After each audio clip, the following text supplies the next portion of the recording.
Welcome aboard the AM show. We promise this morning, our pledge is that it's going to be fantastic. You don't want to miss a beat as we kickstart the week in this month of May. My name is Benjamin Akakpo. Welcome aboard the show. Now, coming up, we'll be serving you the news in a bit, followed by the news review. And after that, guess what? We'll also have sports, and then we get into our big stories. And I'm going to be telling you this for a fact. Today, we're taking you on the ground live as we dilate on that demonstration organized by the NPP together with a host of other parties. We're talking about the LPG, the PNP, the NDP, and their cause is simply that Chief Justice Gertrude Isaba Saki Tokonu ought to be reinstated. Now, the question, is this demonstration grounded in law from that angle? Not the fact that they have the right to demonstrate, but the fact that they are making this point about demonstrating and the reinstatement of the Chief Justice. Well, we'll be live with them all through the way from this morning. We'll be taking you to the ground shortly. In fact, what you see in your background there is the footage, live scenes we're bringing you this morning on the ground. And the demonstration is set. As and when everything starts and the leaders get there, we'll be taking you there live for a blow-by-blow account of everything that is happening. That's our major issue on the drawing board this morning. Like I said, you want to stick and stay for that. This has divided opinion. There are those who say, yes, this must happen. Others also say, this is just a waste of our time. But what do you think? We'll dilate on the issues this morning on the AM show. You want to stick and stay with us? But up next, let me serve you the news.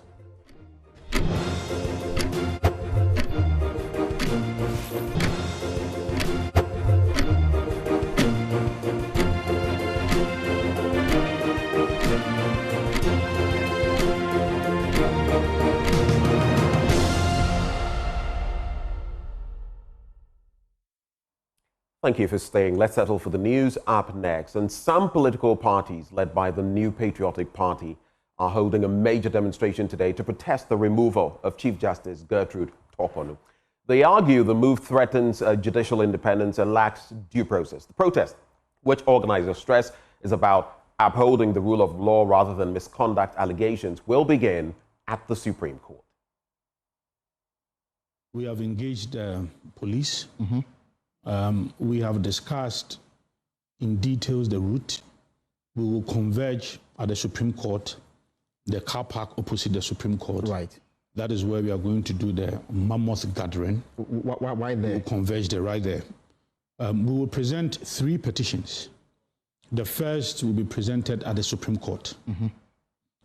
And then we will proceed through the main street in front of NLA. Right. Then get to the High Court Complex roundabout, what they call the Mofa roundabout. Right. That is how the police call it. Then we will take left, march past the High Court Complex, the Law House. Then we'll go in front of the Ministry's police station. At the traffic light, we turn right. Then we proceed through the main Ministry's route, through the sports stadium. We go around the sports stadium. We take the military cemetery. Then we'll do the second presentation at Parliament. Then we'll proceed to the roundabout. We take right to Akwaje interchange. Then we'll do the final presentation of petition at the Jubilee House. Okay.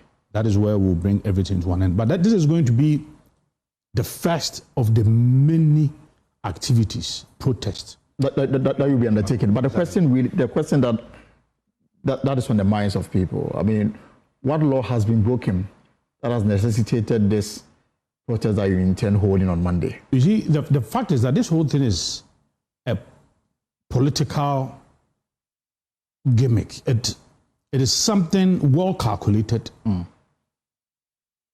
and being implemented. Look, you have the national chairman of the NDC running from one radio.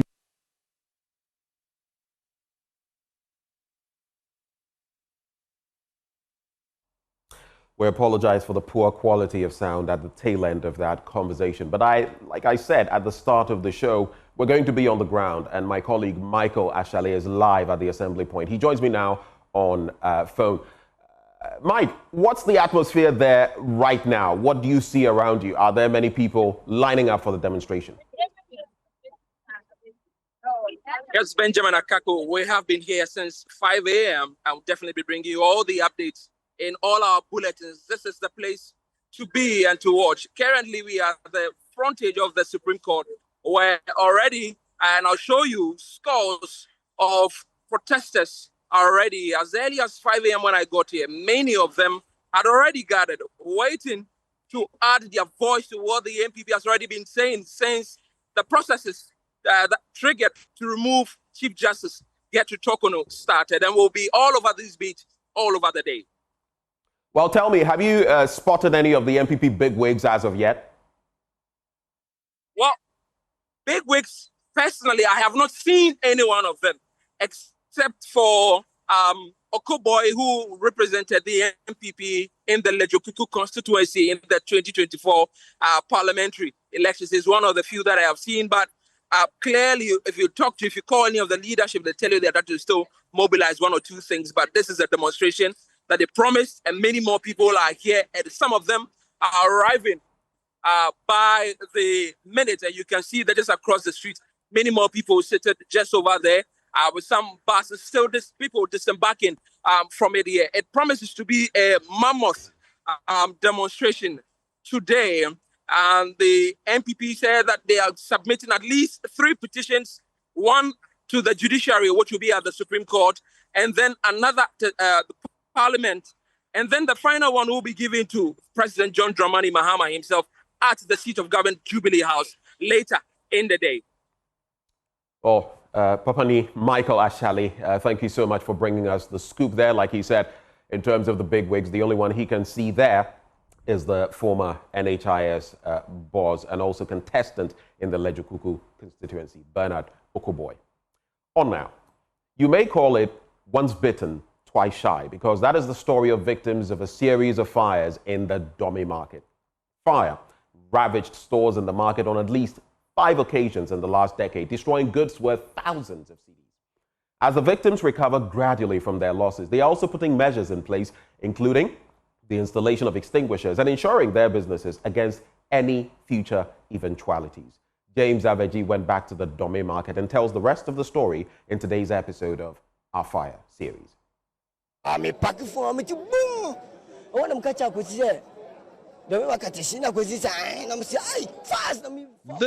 was in 2018 when fire swept through tens of shops in the Domey market in the late hours of January 31, 2018. So we are here at the Domey market where we understand fire gutted the market, portions of the market. 15 containers we understand have been affected. As you can see, the fire attendants here, the fire service is here to douse the flame. What was left behind the next day was ashes of traders' hard-earned investment. The then MC for Ghanese, Janet Mensah, suspected arson in this incident. In the 3 dilates near Besi. After granting that interview with the journalist, 30 minutes on, this thing happened. So, to conclude, then it was a deliberate thing. 2 years later, in August 2020, there was another fire incident, which some said was the 4th in a decade, and then a 5th and most recent on January 7, 2024. Elvis Nyako and Martha Ahin, also known as Mamiefia, were some victims of this incident. I sell children and unisex clothing. I had 4 bales of clothes I hadn't even opened. Everything got burnt. I didn't even pick a single shirt.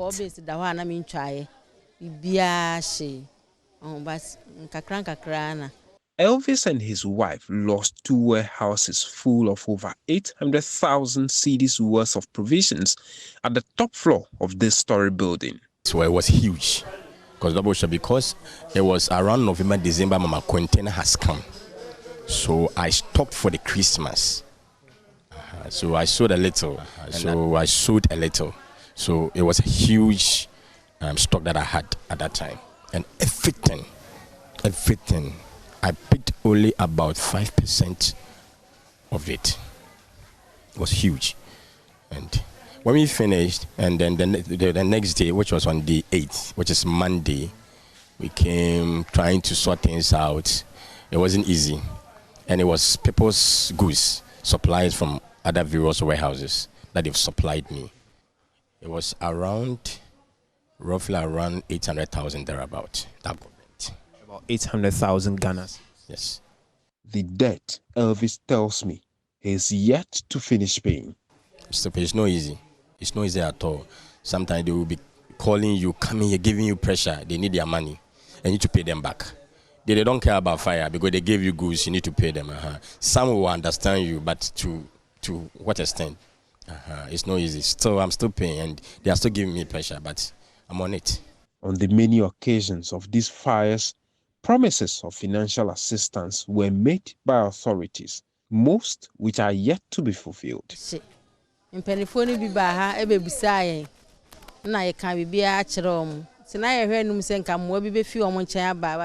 Some authorities came to see the destruction and made promises, but nothing came out of it.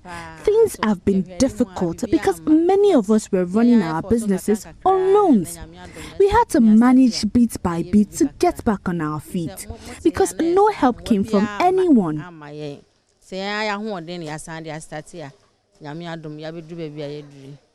As our fire victims here continue to hold on to hope for help to come someday, happenings of the past events have at least taught them to take destiny into their own hands. At my own, I've insured my shop. I have a fire extinguisher. Everything is in place. Yes. We are scared, but there isn't much we can do. Instead of bringing all our goods to the market, we now bring only a portion just in case. We are now measured in the quantity of goods we store at the market. But even in the face of the disappointment, they still need this help desperately. We need help. That's what I can say, because we don't know whether another thing will happen again. We are praying that no, it won't happen. But now, still, we are still in need. We need help. Maybe I'm speaking for everybody, because I hear people talking. Because people went for loan. You'll be here, they'll come, and they need their money, and people are not paying. So we need help. Even if 5% or whatever percent, is to help us. The victims of the series of the Domey fire market, especially those of them who lost hundreds of thousands of cedis to the fire, are still waiting on government to fulfill its numerous promises to them. But till then, they are still rebuilding, hoping not to revisit the dark days again. From the Domey market here in Accra, I'm James Savage reporting for Joy News. Now, Speaker of Parliament Alban Bagbin says he will continue to champion the national response towards ending the dialysis crisis in the country. Currently, fewer than 400 dialysis machines are actively working in only 9 out of 16 regions, prompting widespread public demand for government to focus on new interventions for renal patients. Late last year, the National Health Insurance Scheme resolved to settle 200 million cedis in claims for dialysis treatment. However, speaking at the commissioning of a dialysis center built by non-profit agency, Sustainable Health Education and Interventions, the Speaker called for a collective push to improve healthcare delivery. As Ghana grapples with the national dialysis crisis, many public health facilities are in search of logistical support to ease the burden on renal patients. The Tete Kwashu Memorial Hospital in the Eastern Region is the latest public health facility to benefit from a dialysis center built by non-profit group Shield and commissioned by Speaker of Parliament Alban Bagbin, who says he is passionate about a national response to the dialysis crisis. Statistics show that nearly 14% of the over 30 million Ghanaians are suffering from chronic kidney disease. That is an estimate of 4 million Ghanaians. Only 1 in 10 patients currently access life-saving dialysis due to cost and distant barriers. Less than 20 nephrologists are available in the entire 16 regions of the country. Fewer than 400 dialysis machines serve the entire country. as the Speaker of Parliament, I will continue to champion the national response to chronic kidney disease. In line with the United Nations Sustainable Development Goals, the management of non-profit group Sustainable Health Education and Interventions SHIELD says they are on a mission to ensure that no one is left behind when it comes to healthcare. It was our role to look for individual sponsors who in their own way also wanted to assist. So it's been a very hectic time, but I think the result is amazing. And we are so happy that we've reached this stage. And just to add, we also were the ones who set up the police hospital dialysis unit. So we come with quite a bit of experience and also quite a lot of hope. You see, access to health is something that should be there for everybody.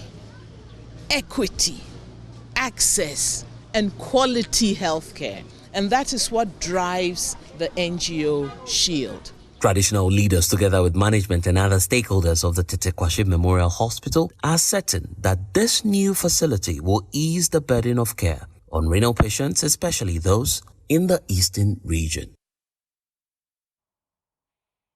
They once destroyed the very rivers that sustained their communities, digging deep for gold in a trade they now call a mistake. Now in universities, illegal miners, some of them barely out of their teens, are speaking out, not with pride, but with regret.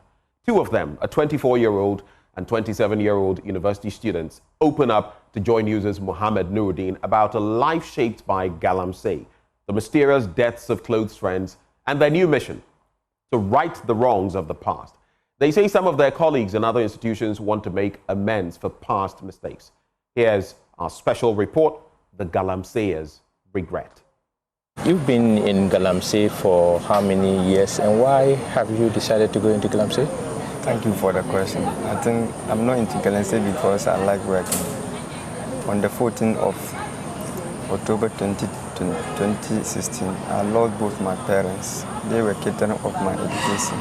So when I lost them, I have nobody to cater care of me. So I need to link myself to Galamsey so that I can able to continue with my education. I think that is the reason why I'm entering into Galamsey activities. But you're aware that Galamsey is destroying our water bodies and our water land? Yes, please. I'm aware that Galamsey activities is destroying our water bodies, our lands.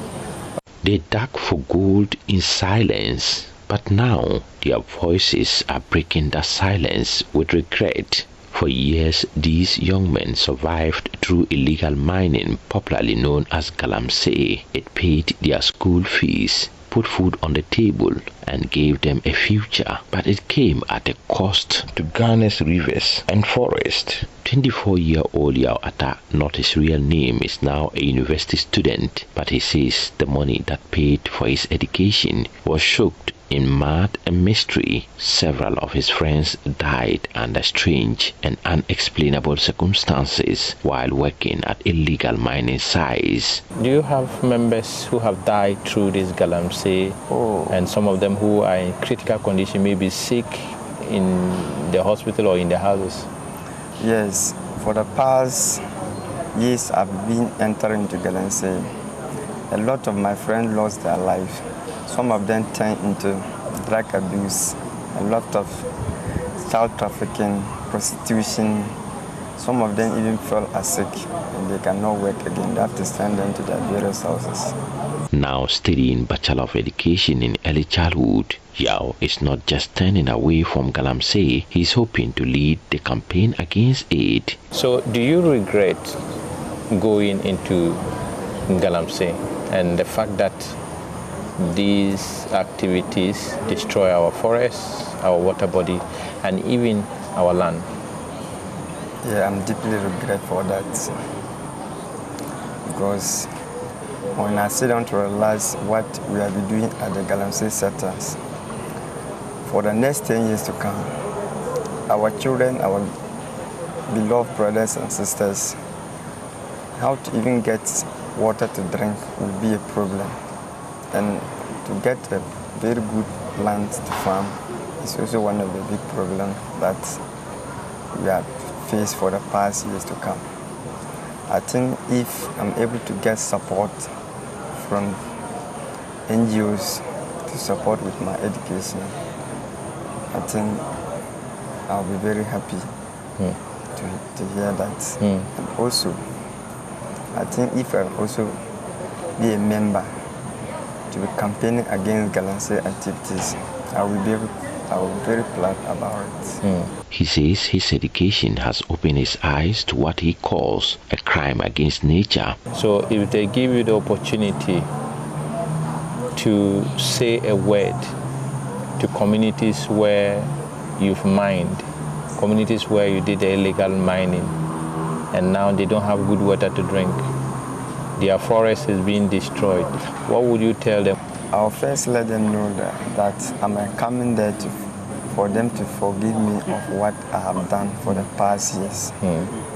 I will tell them that I have been there for several times for years, and I know the importance of water and the importance of our lands and the vegetation that we have.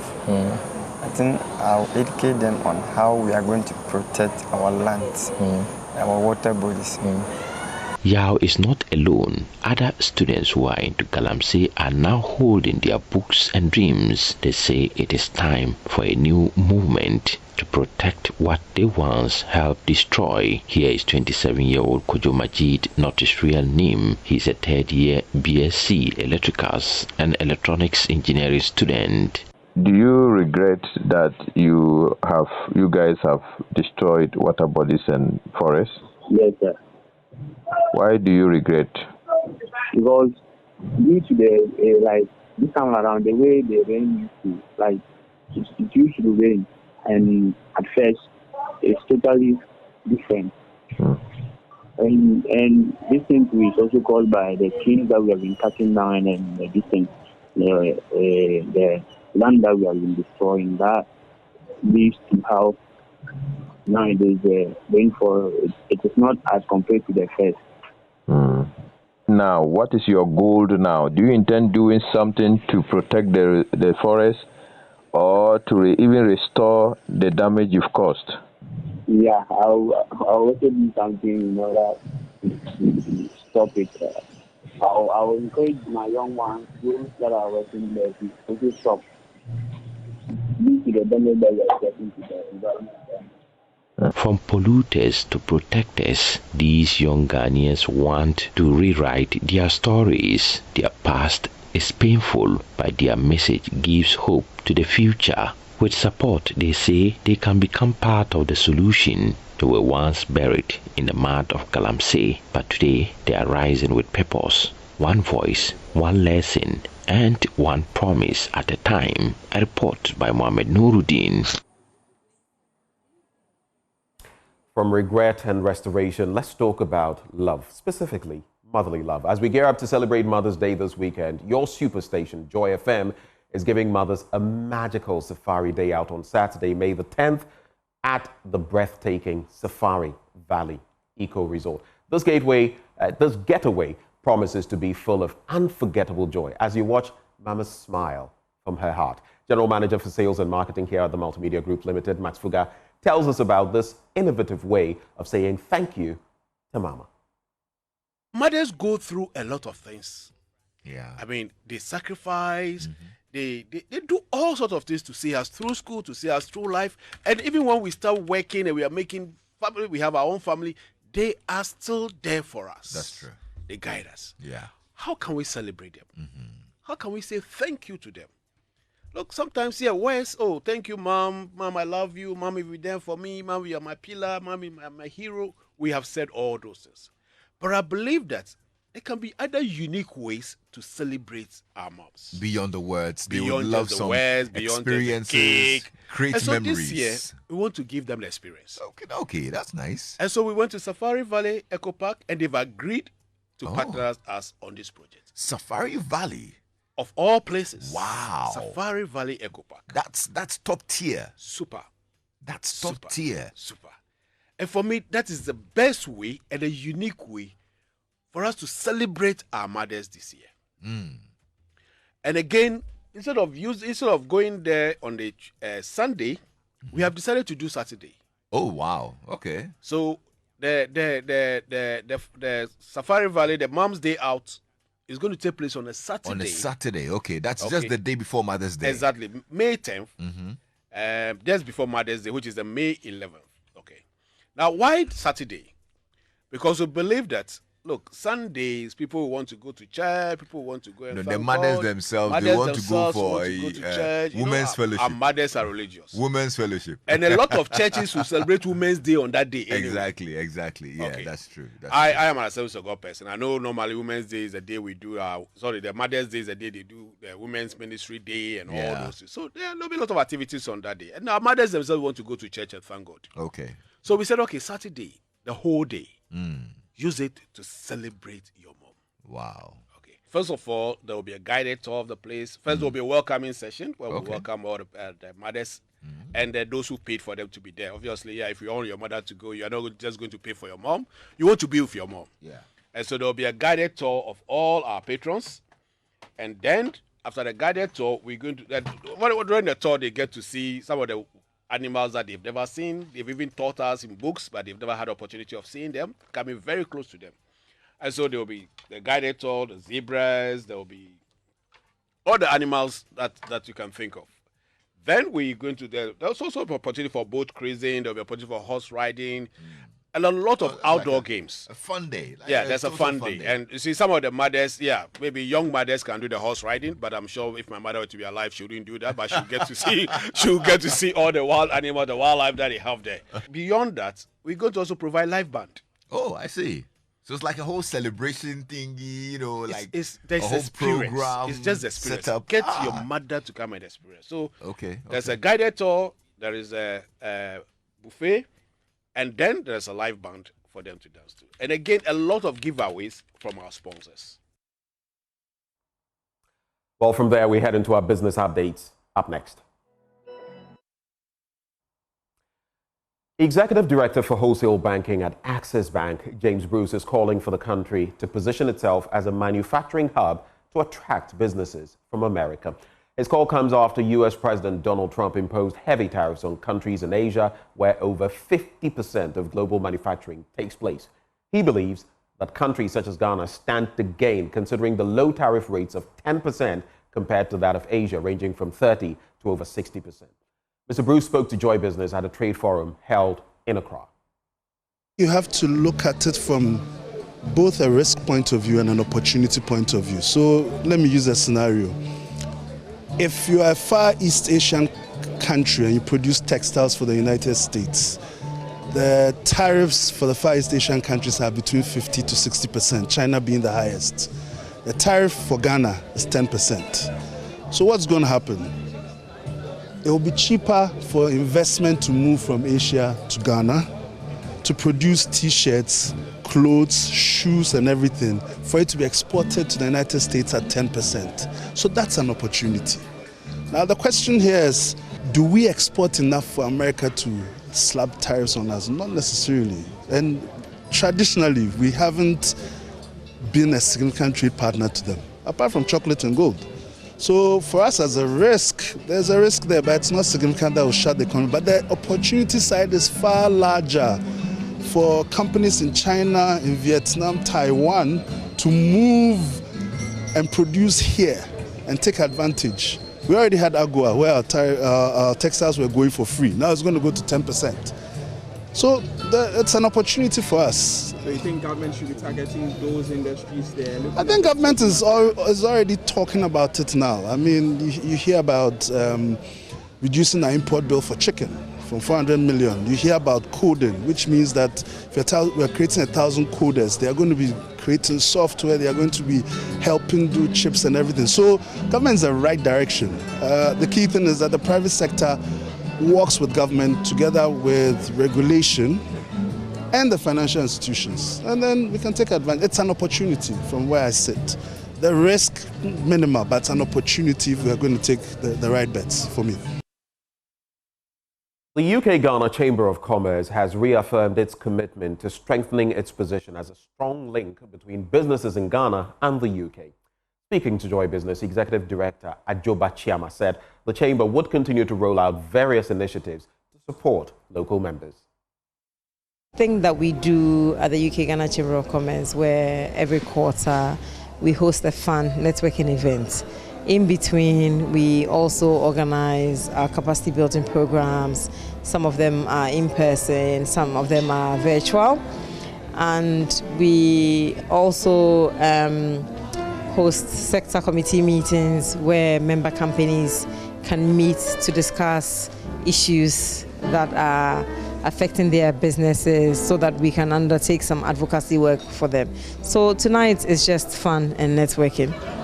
The first quarter of 2025 has been mixed. I think I'm always saying it's been mixed. So in some ways it's been good. We've been very busy. We've run a number of programs. And so, yes, in that regard, it's been very, very active. And that's how we cap off our business updates and the overall news. You want to stick and stay for the news review up next.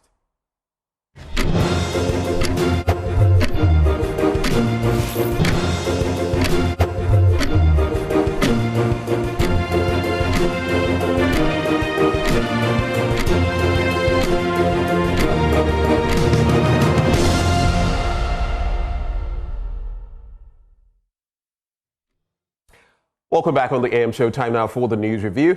Don't forget, the AM Show is proudly sponsored by Waylead Properties. They lead the way, of course. Are you thinking of a rewarding investment you can engage in? Well, Waylead Company Limited is your preferred choice for such an investment. Waylead Company Limited is a real estate company with several developments to its credit right here in Accra.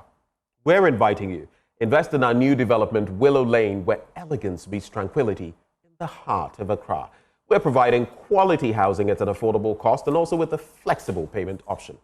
At Waylead Properties, we provide you with 24-hour security, reliable power supply, and other social amenities to make your stay memorable. And that is good enough reason for you to pick up your phone right now and note down these numbers to give Waylead Properties a call. 0240 111 119 or 0504 499 999. You can also visit www.waylead.org. And joining us for the news review, or should I say joining me in the studio, she's a former legal advisor to President John Kufuor, but her mainstay, she's a lawyer and entrepreneur, and in fact, philanthropist as well, a woman of many things. Vicky Bright joins me in the studio. Shortly, I'll also introduce to you Andrews Appiah Dankwa. He's spokesperson, one of the spokespersons for the Movement for Change. But Vicky, good morning. Morning, Benjamin. Looking lovely as always. Thank you. Thank you very much. It's good to have you join the conversation this morning. As you know, I'm going to run by you your thoughts for the day. Today, there are quite a number of things in the papers, but also that demonstration.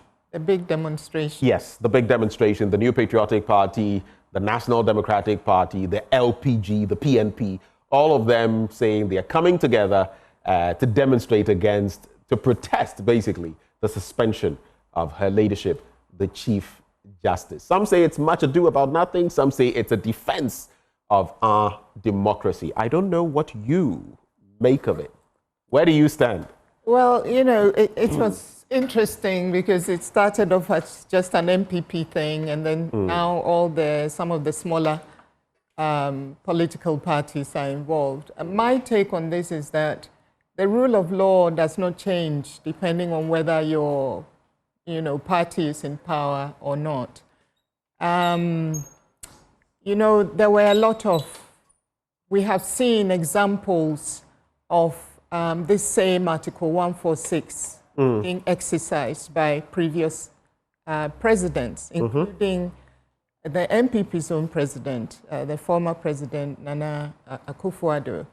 And it's interesting that nobody complained at the time. All these people who are now protesting, I didn't see any complaints. Authenticity is important. You know, if you're going to be believed and you're going to be taken seriously, then you have to demonstrate an appreciable level of authenticity. I know it's sometimes difficult in politics, but you have to do that to be taken seriously. And there is a little bit of, I don't want to use the word duplicity or hypocrisy involved here, because where were all these people when Nana Addo was exercising his own, powers under the same Article 146 and removed 4 judges of the superior, courts of judicature? We also have the Charlotte Oxay example, her and her deputies. I think 2 of her deputies were removed. So, it's not as if we haven't seen this before. We have. So you cannot be silent when it suits you.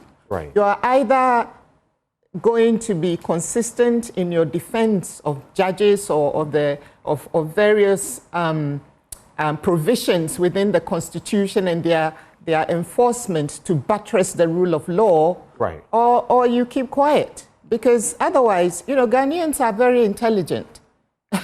Ghanaians are intelligent. I mean, some of the most intelligent people and brilliant people on this continent are Ghanaians. Okay. So you cannot keep underestimating the intelligence or the intellect of Ghanaians. Okay. So that is my take on it. Be authentic, or just, be quiet. All right. She speaks about authenticity, duplicity, and hypocrisy. Before I come to Andrea Pia Dankwa in the studio, very good morning to you, Andrew. How are you? I'm doing great. Okay. I'll come to you in a bit for your take, maybe on that matter and something beyond. But let's go to the Supreme Court, the forecourt, if you like, where my colleague, Sweetie Abochi, is standing by. Sweetie, what are the scenes this morning? It's one arm of government. Case in point, the suspension of the Chief Justice Gertrude Isaba Tokonom over the establishment of a prima facie case by the Council of State against her. Now, because we are here, I want to engage some of the people here and understand why they're pouring in, because we understand it's not only the New Patriotic Party, there are other political parties that are aligned and they're all gathered here to do this. So let me talk to some of the demonstrators here to understand how they're feeling and exactly what they hope to achieve at the end of the day. Good morning and thank you for speaking to us. You're live on Joy News. Tell us your name. I'm Benjamin. Benjamin, what brings you here this morning? Okay, I'm here for the demonstration. I mean, with the demonstration of the illegal, should I say, the alleged removal of the CJ. So I mean, well, it's not alleged. She has been suspended. Yeah, I mean, from the suspension, after the investigation, then it goes to the next step, which is the removal, which we are fighting against, because now that's the third arm. That's actually the third arm of government, which is the legislature, judiciary, the executive, the legislature, and the judiciary. So if we are politicizing our judiciary now, then what's next? But the fact that you say if you're politicizing our judiciary means that you know for a fact that they are politicizing the judiciary. But is the Council of States that established a prima facie case against the Council of States? But I mean, to lead up to the Council of States suspension of the prima facie case, you could see that everything surrounding this current Chief Justice since the NDC was in opposition has been politics. When they go to the courts and their kids are being struck out, they say that the anonymous FC, which actually meant that from the onset they have tagged the CJ to be an NPP person from the onset, which has been very, very bad. Have you followed the petitions, although they've not officially released them? Have you followed some of the ones that we've have been leaked so far? Yes. And some of the cases that have been raised against her, like sponsoring a private vacation and paying both her spouse and child per diem, does that sit well with you as a citizen of this country? When you look at the Constitution actually gives space for, traveling of... Yes. Well, you're live on Joy News. Well, I don't know what's going on, but it appears we cannot speak to some particular people on over here. They just yanked him away. But I'm going to try and engage some other people. Can you speak to us? Tell us your name. I'm Ken.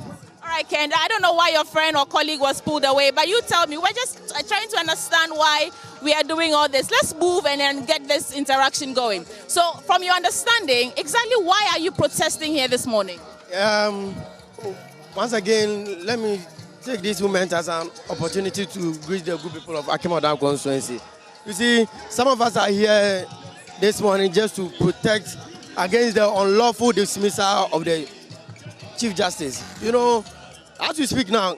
Because we're on national television, let's use the right terminology. When you say unlawful dismissal, she has not been dismissed unlawfully. She's only been suspended. Suspended, but now you see, the question is, will she come back to work again? No. Because as we speak now, she has been replaced. You see? Yeah. So. Well, he's acting. Acting, which means. Well, hold on. We've just been told that Afenyo Makin, the minority leader, has just joined us here, and we'll try and get up close with him to understand. But for now, we know that Afenyo Makin has just joined us. Okay, and he's about to give us a speech. I think he's the very first bigwig or leader of the New Patriotic Party who's arrived here since the crowd started gathering here around 5 a.m. and they are all clad in red and black, and they say that it is a political interference in our democracy, in the third arm of government, which is the judiciary.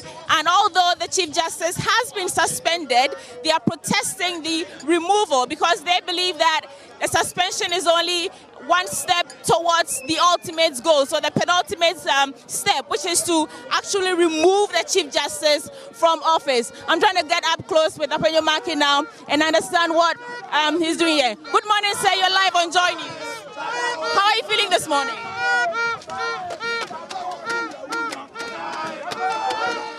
Are you impressed with the crowd so far? It doesn't appear Afenyo Makin wants to speak to us yet. Just a word from you and then we can go. Honorable, are you impressed with the turnout so far?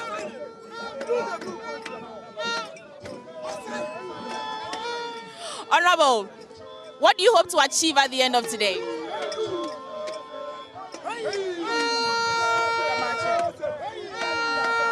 You're live on Joy News, Honorable. Well, it doesn't appear Afenyo Makin wants to speak to us just yet. Will you at some point give us a speech? I am protesting at Joy FM. You treat my brand unfairly. You have made me a target of social media ridicule.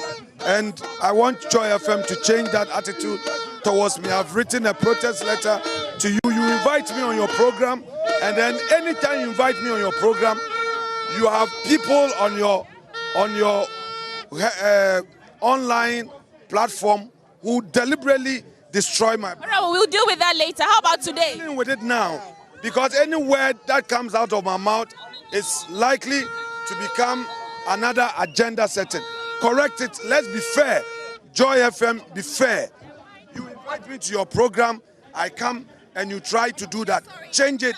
Comes across that way, but we are only reporting what we see and hear. Well, there you have it. That is the minority leader, Alexander Afenyo Makin. He says he has a bone of contention with the channel because, according to him, he's not really pleased with how our reportage. Well, we'll get into all that later, but I want to engage the people who are actually here. I want to get the understanding of exactly what's going on, whether they're pouring here at the park opposite the Supreme Court to really do something needful. Thank you for speaking to us. What's your name? My name is Kwame Apenting. Kwame Apenting. I was talking to some of the people here, and they're calling this demonstration a protest against unlawful removal of the Chief Justice. What do you say? Why are you here? Well, like we are saying, we are here to save the judiciary. Because, like we do know, our judges, they can't speak for themselves. Okay, so, but this is a thorough assault on the judiciary. And herein symbolized by the CJ. And we've seen this in Ghana before. This was way back in 1963 when Kwame Nkrumah had to kick out Seako Kosa. Okay? We didn't think that we are going to see something in the 21st century where we've had how many decades of democracy. So this actually is a shocker to us. But well, the president being aided by the Council of State, we are saying that they being constitutionally supposed to serve as elders to the presidency. We are saying that Sankofa and Chi, whatever decision they've taken, we are praying the president that rescind that decision of suspending the CJ. So two things. and you cited some other issues. So the question is, if there are genuine grounds that the Council of State have established that the criminal fashion case, that doesn't mean that she's completely guilty. It just means that there's a need to probe further. Why are you protesting? Why are you protesting our democracy to take its own course? Because we have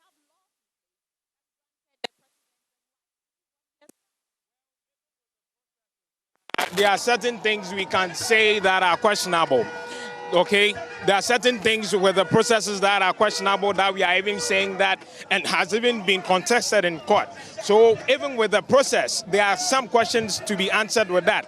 But one key thing I would say, okay, from the scriptures, it says that you are but I like that. Yeah, let's put a pin in it for a second. And we have the leader of another. Remember, I said that it's not only the opposition New Patriotic Party. There are other political parties here as well who are aligned with the cause. And we have the leader of the National Democratic Party. Is it right? Great. So tell us your name and tell us the intention behind your appearance here today. Yeah, thank you very much. I am Alhaji Mohammed from Pong, the flag bearer and the candidate in the just. 2024 election. Well, we are here as a National Democratic Party to safeguard our democracy, and more importantly, also to express our views as how best the government of the day at least can govern this country for the ultimate well-being of Ghanaians. Let me take you back. When you say safeguard our democracy, exactly what makes you believe that our democracy is at risk? For which reason you need it safeguarded? You know, the NDC won massively, and that could be a trigger for them to think that, they could do anything they want beyond the scope of the 1992 Constitution. And that's what we are cautioning them against. You see, the events that began since assumption of the reins of government, is not comfortable. At least you've seen the earlier rates, when there should be due process, in even when you accuse somebody of wrongdoing. This, was not done, and that is quite dangerous.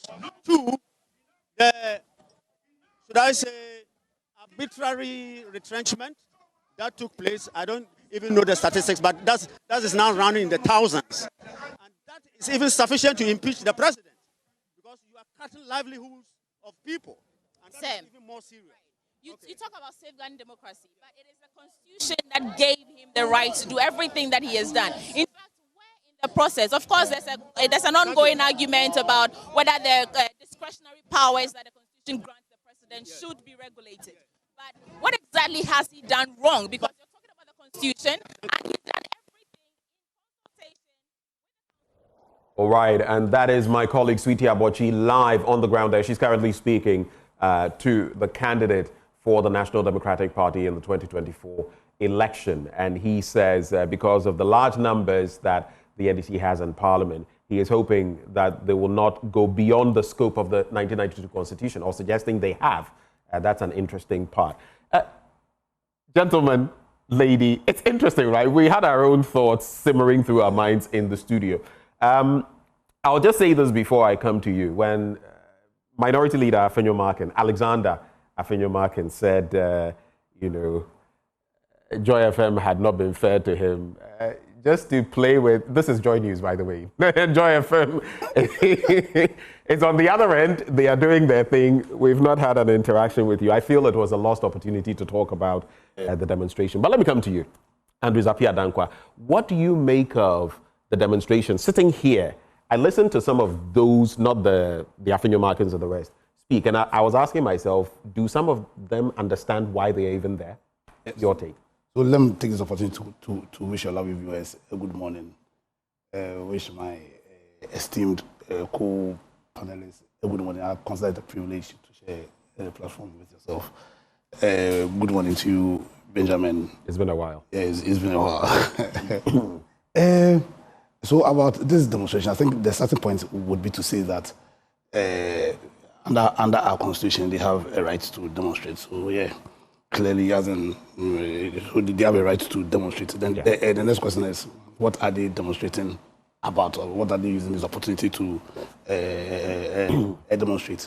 I think it is very important for us to understand that, contrary to what they are saying, that the processes, as in that's happening at Article 146, constitutes an attack on the judiciary. Contrary to what they are saying, my personal view is that the process represents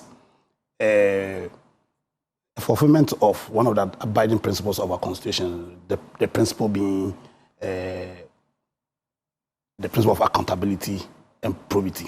Because if there's one abiding feature of our Constitution and about the rule of law, then it is an understanding that nobody is above the law, and that for us to guarantee for ourselves the rule of law, then it's important that we build a political culture that will hold political leadership accountable, and in my view, that's what is being played out. And so, contrary to what the NPP want us to believe, what is happening isn't an attack on the judiciary. But if anything, you're a lawyer. You say what is happening is not an attack. It's not an attack on the judiciary, because, like I'm saying, one of the abiding principles that underpins our Constitution is the principle of probity and accountability. And so, when you read through our Constitution, you find that you have Article 69 that provides for how, for circumstances under which the president himself can be removed. You have Article 97 that deals with how the parliamentarians can be removed, and 146. You understand? And also, in the spirit of the rule of law, we have the process by which this can be done and the substance of it. And for me, I'm struggling to see where the president has erred in terms of the process, because the president doesn't deal with the substance.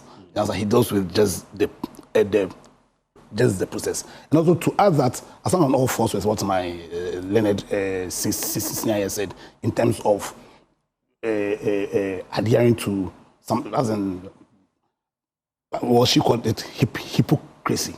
She used the words authenticity, that they have to be authentic from what has happened in the past. Duplicity, suggesting two-faced, and then hypocrisy. Yeah, because as in, we were all here sometime in 2018 when this same Article 146 was being used by President Nanado in the case of Shadow. But the question is, two wrongs don't make a right. So was it wrong then? If it was, should it be applied now? Or do you think it's being applied again? No, so what do you stand for? Because at the end of the day, their argument is that it's an attack on the judiciary. So they didn't find anything wrong when it was being applied in 2018.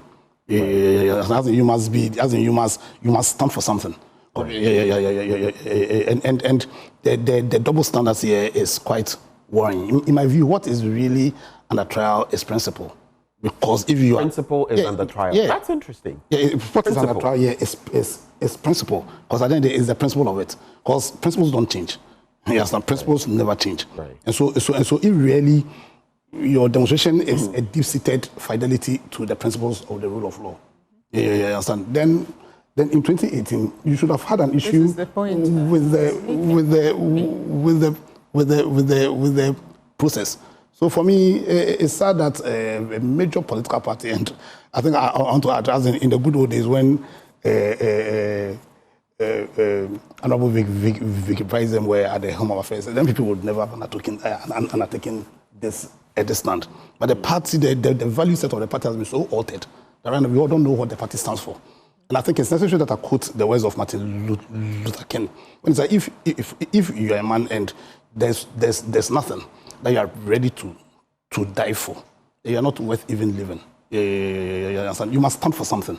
And you must stand for something or fall for anything. Yeah, you must stand for something, because political parties are built on principles and values, and the NPP it was stands down, and the position they've taken, the fact that they want to demonstrate for what, you understand, for me, exposes the party for what it has become now. A party that does not stand for anything, a party that does not have the national interest at heart, a party that does not respect or is faithful to the principles of the rule of law, a party that has become very parochial in nature. Because I can tell you that the reasons why they are undertaking this demonstration is not because they love the rule of law. It's not because they care about the country. It's not even because they care about the judiciary.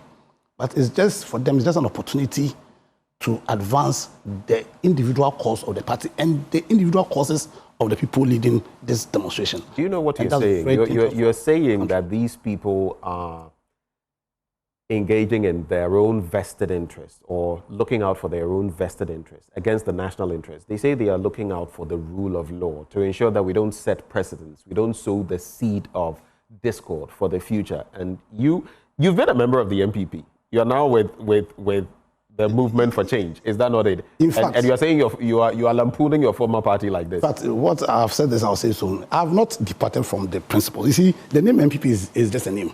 But it's supposed to stand or to represent a certain idea, certain principle.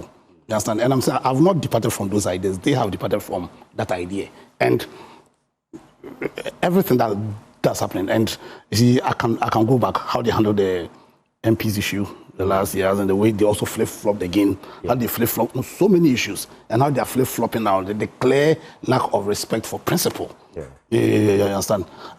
Convinces me that the reason why they are undertaking this demonstration is not because of any respect, any fidelity to the principles and values of the rule of law. Okay. It's not because of a deep-seated conviction for the values of liberal democracy. Right. These are individuals who see an opportunity to advance their individual political agenda.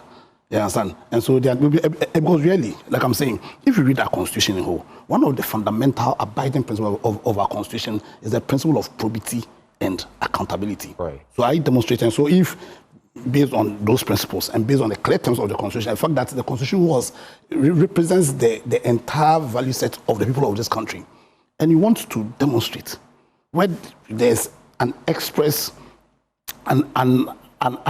fulfillment of that principle, right, then really what are you demonstrating? Okay, so I'll come to you shortly. I'll give you an opportunity to also espouse your thoughts. I just want you to also ruminate on Dr. Arthur Kennedy. You know, yesterday he put out a statement, and of course he himself, a stalwart, I believe a founding member as well of the NPP, or at least a stalwart of the party. I think it's Yahoo Nyawo who is a founding member. He titles his piece "Judicial Independence and Accountability." I'll just pick few lines. He says, first, the president has nominated 7 new justices to the Supreme Court while the CJ is facing proceedings for a removal. Unfortunately, the reaction to these two issues have been partisanized, as he says, and conflated, put together. Then he also says, the president, who campaigned rightly against the NPP's NADA-led attempts to pack the court and politicize it, is doing the same thing. That's what he is saying. Regardless of the quality of the nominees involved, this initiative by the president will be damaging to the reputation of the court. Then he goes on to say that shame on both sides. He's asking. But then he says this is an eye for an eye politics. But then he goes on to say the Chief Justice's removal process, which is the center of what is happening today. The Chief Justice's removal process must be allowed to work. It is legitimate. The Constitution is being followed, and I am satisfied that the President has acted appropriately. The CJ, in their responses, has admitted to conduct that are unbecoming of a Chief Justice, and there must be accountability. The Chief Custodian of our laws cannot abuse them and beg for forgiveness. What do you think? Yes. So he looks at it from the standpoint of tit-for-tat politics. He thinks it's still continuing, but he also says, according to the process, he sees nothing wrong. What do you think? Yeah, and I agree with that. That's my starting point. Because it is a process. It is a process that's enshrined in the Constitution. The President swore an oath of allegiance to the Constitution of the Republic. And if you look, it's a procedural thing. And when you look at the way the article operates and the way we have seen it operate in the past, the President is mandated to take certain steps once he receives the petition. And that is what he has done. I haven't seen anyone actually attack the procedure so far. What I've seen is people conjecturing on the provenance of the petitions, etc., etc. But I mean, you know, in some of the instances, people are complaining about their own personal experiences, you know, so how can you say that was made up by the president or NDC or anybody else? You know, so we need to be careful. And let's not forget, actually, let's not forget that the same President Mahama actually sacked his own appointees or NDC appointees pursuant to the same provision. I mean, the process that started with Loretta Lamte, for example, it ended up in her actual dismissal. You know, and we had the Charlotte Osei example as well. So one needs to be a bit cautious when attacking some of our constitutional provisions and how they operate within our democratic context. It doesn't mean to say that the Constitution is infallible, and in fact, there's a Constitutional Review Commission or committee going on, you know, looking at things that have to be changed, because there are things that have to be changed, including even clarity on how this same Article 146 is supposed to operate, or the most effective way of making it operate in a way that stops all these kinds of conjecturing and et cetera, et cetera. So one needs to be cautious here. It is self-serving, as I said before, and so NPP just need to take a step back, because to be honest, they've got far more, you know, like they've got real things to worry about. They have to fix their party. And if they are serious about winning the next election... The NPP has to fix the party. I mean, it's interesting because we've had fix the country, fix yourself, and now you're saying fix the party. Fix the party. You know, they have to fix the party. And that is, if I were them, that's where my focus would be. Because without that, that's the foundation of winning an election. And if you don't fix your party, how are you going to win the next election, if that is your ambition, unless they plan on being in opposition for a long time? You know, so I've said this before, that, you know, it's not every battle that you have to fight. Sometimes you have to lose some battles to win a war. And really, is this a battle? I mean, I don't see anything wrong so far with what the president has done. If we get to a point where he does something wrong, then we'll all see that he has done something wrong. But so far, I mean, really, what is all this about? It's much ado about nothing, as far as because the CJ has been suspended because they believe the Council of State, 31 or 30, whatever, out of only one person abstained, from my understanding, believe that there is a prima facie case to be answered. And we don't have any threshold for what that means. Therefore, we have to trust the judgment of those sitting on the Council of State when exercising their mandate under this constitutional provision. Right. And when you look at some of the things, if they are true, you know, if indeed, if I just take one example, she used, you know, her official entitlement for private gain. Isn't that what Loretta Lamte was supposed to have done? Right. Using her own official entitlement, because she was entitled to it, to refurbish her home, I believe. I can't remember the details, but, you know, so is that not the same thing? So what is all this? Where were they? I mean, you know, so we just need to be careful, because if you have sacked a public official for doing exactly the same thing, why is it that when the Council of State deliberates and says that, well, look, hang on a minute, let's all pause, there's a prima facie case to be answered, you have a problem with it? Okay. All right. So those are some interesting thoughts coming through. The interesting bit for me is that these two have been at some point, should I say members or supporters of the NPP, which the look you gave me when I said that, why are you more? No more. You know more. You gave me a side-eye, bombastic one. No, a very friendly. All right. But of course, we must also stipulate clearly that this demonstration is grounded in law. Yeah. The processes have been followed. And of course, as Ghanaian citizens, they have every right to demonstrate. And we'll bring you every bit of that demonstration as well in the course of the day. Let's start with the newspapers. I'll start with your paper, Vicky Bright. Okay, I have the Ghanaian publisher.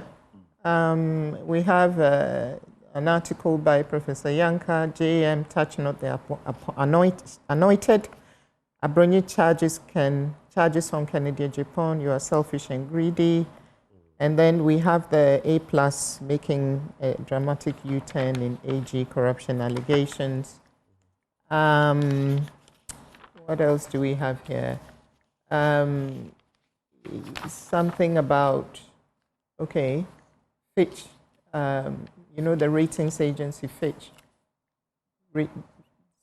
retains 2025 growth rate projections for Ghana at 4.2%. Right. And then Cocoa Board taking steps to protect cocoa trees against illegal mining, to protect our cocoa production, basically. So any of the stories you'd like to get into? Yes, I think the Cocoa Board story is interesting. Just to give you some context, Ghana Cocoa Board is taking steps to engage the AG's department as part of its effort to amend existing laws to protect our cocoa trees from destruction. They want to strengthen the punishment for perpetrators because at the moment, you know, the punishment is not acting as a deterrent. And I think that's something that needs to be done because, you know, we have an enviable position together with Ivory Coast of producing, I think, 2/3 or almost 2/3 of the world's cocoa. And our part of that statistic is changing. You know, our cocoa production levels are dwindling as a result of galamsey.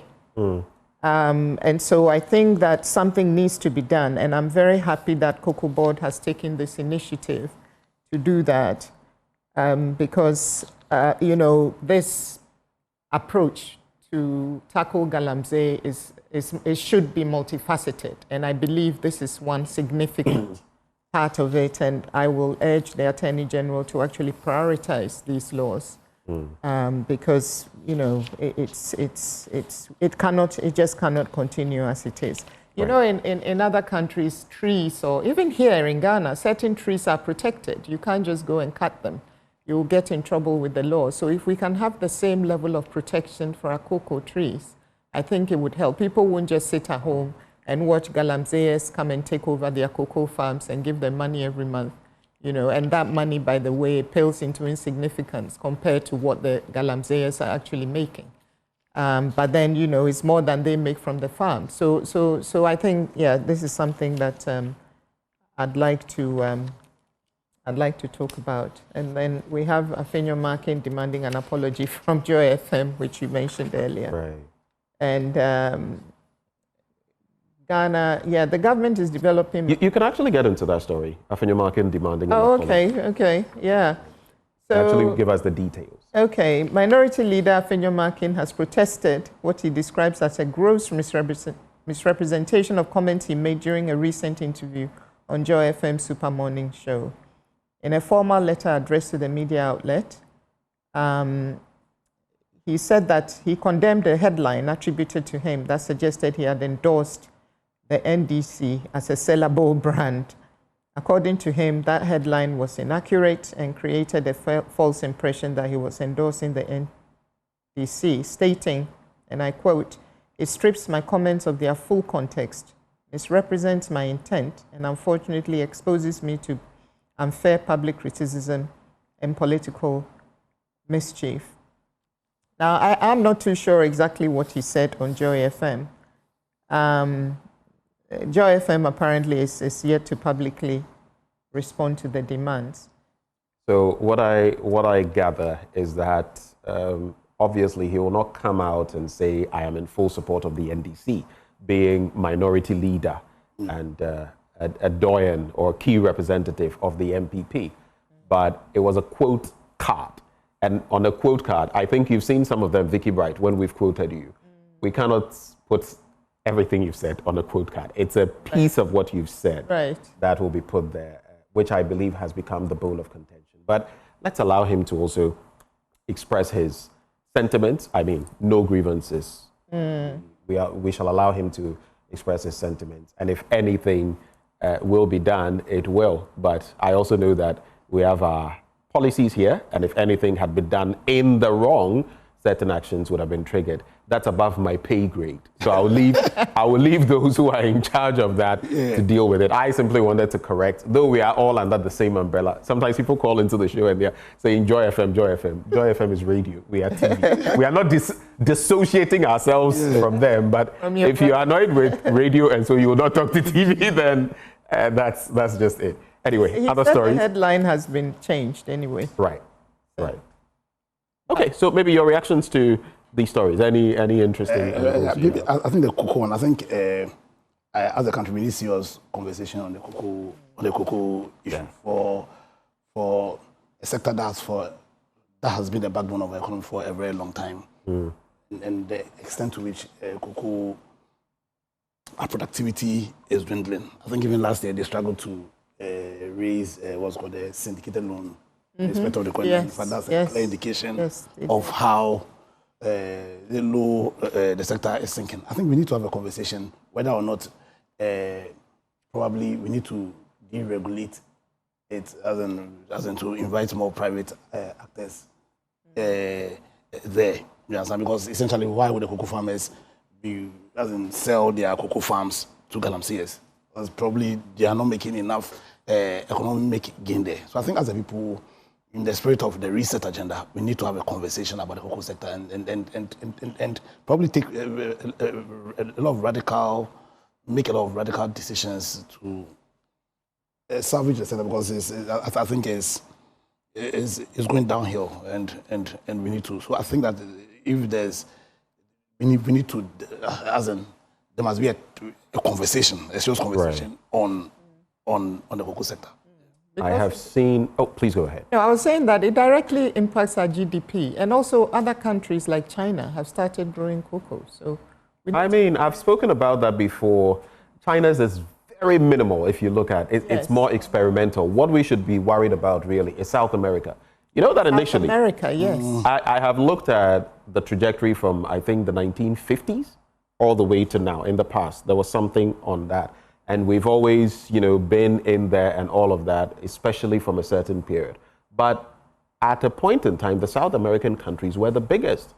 Brazil, I think, Ecuador, Colombia, all those nations were, even I think Peru, all of them were growing it. And then there was some disease. I don't know whether there was a disease. Swollen shoot. Swollen shoot. Yeah. I was about to say, but I wasn't so sure. There was something that swept through, and South America literally, that industry collapsed there for decades.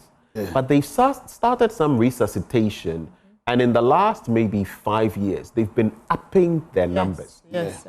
The thing is, if looking at their tropical climate and everything, which is perfect for cocoa, if they get their act together and if the trajectory keeps on going, we are in big trouble. Absolutely. Because very soon we could lose our place, and add that to the problem of galamsey, which is already ensuring that mercury, cyanide, and other things are contaminating the quality.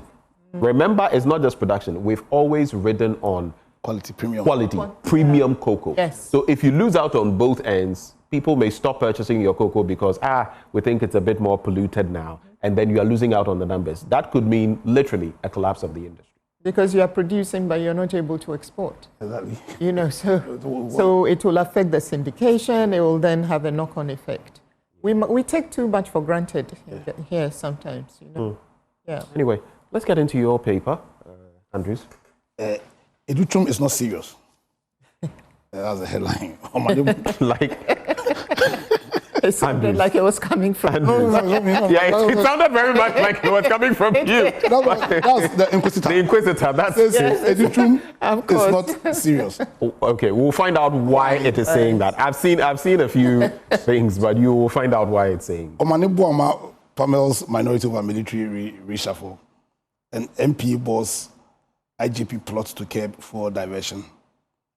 0.1% can't speak for GP. That was you. That was you. That was my brother. That was you. I was actually going to go to that, but I will want you to read that story when you get there, because I actually read what you said, and I was going to ask you anyway. But let's get into the stories. So I think the Duchum one. Okay. So why are they saying Educhum is not serious? Former Minister of Education, Dr. Yao Osei Educhum, appears to be a big-time joke as far as the flag bearership race of the New Patriotic Party towards election 2028 is concerned. The former minister is just not too sure of himself to the extent that he put his own Facebook post touting himself as the best person for the NPP in 2028. Dr. Educhum on May 1st, 2025 had touted himself in a lengthy success he chalked as minister and why he is the best man for the NPP going into 2028. His Facebook post read, "In the silence of the noise, one man's record speaks louder than mere campaign chants. One man's impact echoes across every region. One man's vision is what Ghana needs for total transformation." The Educhum factor. However, just as the Facebook post could generate the needed discourses and reactions, the post was put down, making political observers question the seriousness of the former education. Okay. One. On that point, though, I mean, we've seen these flyers or whatever. How do people know it is? Because you know that in the past, people can even use your image, put a flyer up. I mean, we've seen even joking ones in respect of musicians and all of that. But so how can we be sure that it's even emanating from Educhum? So let's go to the Omane Boama one. Okay, all right. Minister for Defense, Dr. Edward Omane Boama, has dismissed allegations by the New Patriotic Party's mighty minority in Parliament that the government is unjustly removing senior military officers, describing the claims as out of touch and lacking merit. In the Facebook post on Thursday, the minister responded sharply to concerns raised by the minority, led by Alexander Afenyomakin during a press conference in Accra. The minority had alleged that the dismissal of certain military generals was politically motivated and posed a threat to the professionalism of the Ghana Armed Forces. Dr. Boama, however, called on the minority to get serious and respect established military protocols. He accused them of either being unaware of deliberately ignoring long-standing precedents regarding military command transitions. I think the last story is 0.1% can't speak for GBA. Private legal practitioner and spokesperson for Moving for Change, Andrew Appiah-Dankwa has... I said, private legal practitioner. Andrew Appiah-Dankwa has criticized the Ghana Bar Association over his recent statement opposing the suspension of Chief Justice Gertrude Tokonu, calling the move both preposterous and unrepresentative of the wider legal community.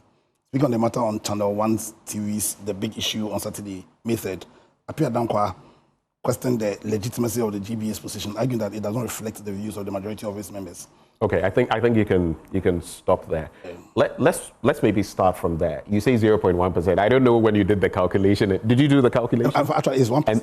1%. Because there are about 5,000 lawyers in Ghana. So 47. About 47. So it's even less than almost 50, right? It's even less than. And you see, since 2002, the Ghana Bar Association has never called for a mid-year conference. Yeah, since 2002. Yes. Okay, so some 23 years. So did this come as a surprise? Suddenly you call a media. Suddenly. Andrew Appiah-Dankwa. You call. No. Let me get to the bottom of this. I smell mischief. No. Are you saying that? No. You see, hold for me. You say since 2002. I think the Ghana Bar Association has never called for a mid-year conference like this. Yeah. Are you suggesting that this conference was called so a certain resolution can be reached? Because they discussed so many things there, including even what we've been talking about, Galamsey. Listen, based on, and that was since 2022. So, in fact, I can make an argument that the fundamental reason why they called that conference was to do this. Since 2022. You're a lawyer. You don't have the evidence to back this. I'm giving you. You're only surmising. No, I'm saying that since. You are conjecturing. I'm saying that since 2002, the Ghana GBA has never called a mid-year conference, more than 20. And so then the first time you call a mid-year conference, you come out with this resolution, especially after the GBA had issued a statement a week before, and your resolution departs from the content of the statement the GBA made earlier. So is the GBA confused? So you make a statement which simply was the fact that ensure that the rule of law is guaranteed. Which was fine. Which was fine. Then you suddenly call a mid-year conference. And then you come out with this statement as asking the president to, on what authority? And 44 members. 44. Well, I heard 47. In fact, I've heard 45. I've heard 47. You are now saying 44. Let's say 47. 47 members go, and you go and make this statement after calling a media conference, which you've never done for about 20-something years. Then they add the Boku thing just to give it some. Listen, let's be serious here. The GBA over the years, where GBA stands in the politics of this country, we should not reduce we should not give an impression that the GBA is at the beck and call of a certain political party, because that's the impression, and there's politics. Impressions, perception is everything. Yeah. So, if for over 20 years you do not call a media conference, and when you call and it's to take this agenda, come on, 47 members. But nobody said that you should. Did you attend? You did not attend, did you? No, so I asked that do they have a quorum? And they tell me that I have raised this matter of quorum before, but that they decided the quorum at the. I said, come on. It was a colleague lawyer who was telling me. The quorum was set. So I asked the quorum question on Metro TV on Saturday. And the colleague lawyer, I think he was there, was telling me that, and I stand to be correct, but he was telling me that the quorum was decided at the meeting. There are a lot of interesting angles because I hear about 200 out of the 5,000 lawyers registered. I hear about 200 registered to attend. Yeah. And I hear just about 100 did attend. And after that, 47. And after that, I think with the different sessions, by the time they were going to have the vote, over 100, I guess, showed up. And at the time they were going to have the vote, 47 were left. Would that change anything? At the end of the day, 47 people. Oh, I think you're right, because I think it also includes the 5 people who said no, who voted no, right? Yeah. So it may be, is it 42 or something, and then with many abstentions as well. That's why I don't even want to go into the merits or not of their statement. At the end of the day, the statement departed fundamentally from the statement earlier. Just about a week. Departed fundamentally from the earlier statement. And at the end of the day, 0.something% people do not go and take decisions for the whole. It's not even about. In other words, if you were there, would you have voted for or against the resolution? In fact, on record, I would have voted against that resolution. So I stand on all fours with the one earlier made, the one the GBA. Right. Yes. I stand on all fours. I stand on all fours with that. Come on. One, is the president using powers, or is the president acting ultra-virus? Yeah, understand. But you see, without even going into the merits or not of the statement, Ben, 44 people do not take a decision for over 5,000 people. Okay, point made. I guess I should throw the same question to you. Vicky, did you attend the conference? No, I didn't. If you had attended, would you have voted for or against the resolution? Probably against. Probably against, you're not sure? No, I wouldn't have voted for it. You wouldn't have voted it? I wouldn't have voted for it. I would have voted against it. I mean...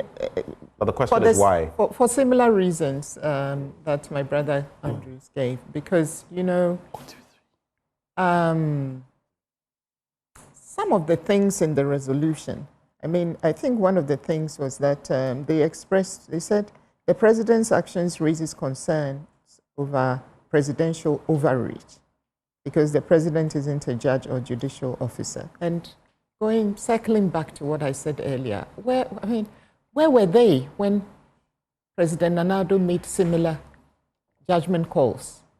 I mean, was there not an overreach at that time? So I don't understand what they are doing. And also, the first statement was perfect. We all agreed with that. Right. And really, given the might and weight of the GBA, that is how they should position themselves. So I like that posturing. Now, to depart against it barely a week later, with just a handful of, our colleagues, I don't understand. Why didn't they abort the meeting and now tell people that this is what we want to do, these are resolutions we want to pass, go and think about it and come back and let's vote on it. They would have got bigger numbers. All right. We'll be going shortly, but let me just give you the headlines from the Ghanaian Times newspaper.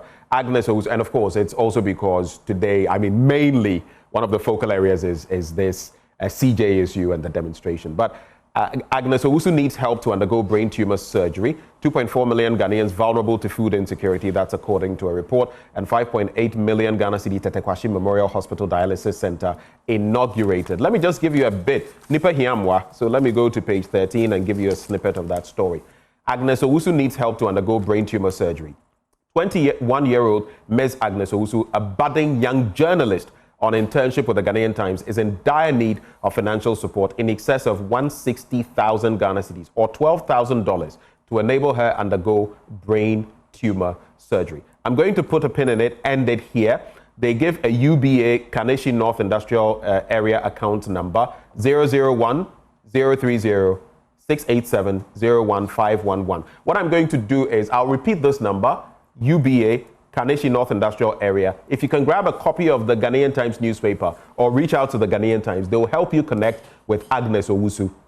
160,000 cedis. I believe if we all did something, we'd be able to help her. A brain tumor without which she may lose her life. So please, it's a plea on her behalf. UBA Kaneshi North Industrial Area, the account number one more time, 001 030 687 01511. Let's all come together and help Agnes Owusu. I am pleading with you on her behalf. They don't have a Momo number? A Momo number. I think it can be arranged. We can reach out to the Ghanaian Times so that all of us can contribute accordingly. Are you pledging, hopefully, something? Not pledging on air, but hopefully you'll contribute something, right? Yes. Okay. Like to do. I think I'll do same. Yes. So let's all come together and do that. I'd like to celebrate David Vo, a.k.a. Shito. David Vo, a.k.a. Shito. And this is from me, it's from Awojifa, it's from Babia, it's from the entire family. We wish you the very best. Also celebrating a belated blessing to Irama. I sent her a message yesterday that she's that Wonder Woman who makes things happen. She's in the background and we feed off the good things she does. So Irama, belated happy birthday to you. And finally, Danisia Poma Ajay. We have to celebrate our team members. The celebration. Danisia Poma Ajay. Fantastic. She causes a lot of positive chaos in the background, but because of her, everything goes seamlessly. Poma, happy birthday to you. Well, joining me in the studio now is the man of the moment, Muftau Nabila Abdullahi, sports journalist extraordinaire. Today, Muftau, what are you going to do for us? My head, my shoulders, my knees? Nothing. You deceived me and all my shoulders are paining me. I'm not doing anything this morning. It's been quite a weekend sporting action over the weekend, even in the English Premier League. League 2, League 1, and then the Premiership. The actions were aplenty. In fact, Chelsea defeated the champions. Liverpool. They gave them the guard of honor. But it ended just there. It ended in tears. When they finished, no, but the point is, we've won already. What are we? I'm not a Liverpool fan, but we won already. No, I am. Liverpool wanted... You're a Liverpool fan, eh? Liverpool wanted Romeo Lavia, Caicedo. They all said, oh, we want Chelsea. You went to Chelsea. Liverpool came and won. You gave them guard of honor. What are you trying to say? This mischief, this kind of mischief, it's a choice. Yeah, it's a choice, but maybe if they went to Liverpool, they probably would be Premier League champions. But they chose Chelsea. Now they are fighting to play Champions League football. Okay. Yeah. But I'm interested in this, though. Apart from football, we usually talk about it. Yeah. Are we going to talk about the Martin Bakole, Efe Ajagba, No. Ending in a draw. I was so disappointed. Did you see what Reggie Rockstone did? What did he do? He went to fight in the mixed martial art. Oh, yeah. He does that thing. A gentleman stamped him in the chest. Ben, we have got more here. Muftau Nabila Abdullahi coming your way, of course, with sports right up next. You want to stay?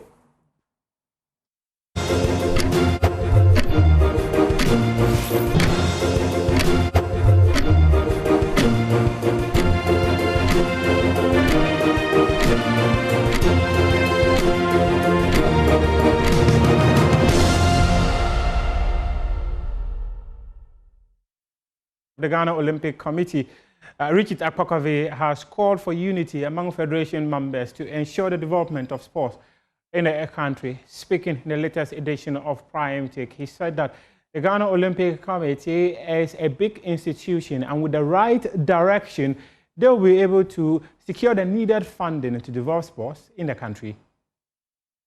For example, as you heard me say last Saturday, there's too many disputes, too much disunity and that kind of thing.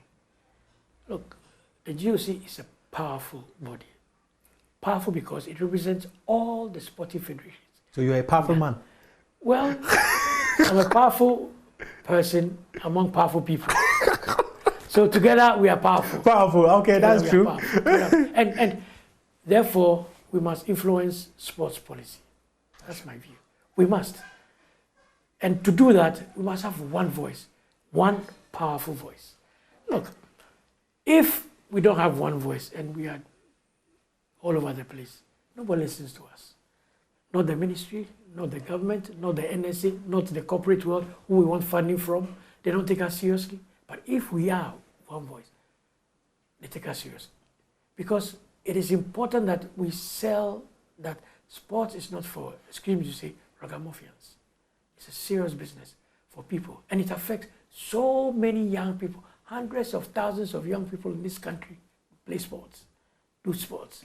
They depend upon the federations. Anybody who wants to go to the Olympic Games, the Commonwealth Games, needs to be part of a federation to go there. They have ambitions. How do we harness all these?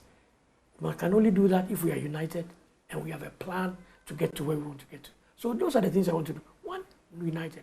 Two, we have to have a plan. In the coming days, we'll be going for a retreat. All of us, Federation President, open, frank discussion. What is it? What is the problem? Why? Let's talk. What do we want to do? How do we want to do it?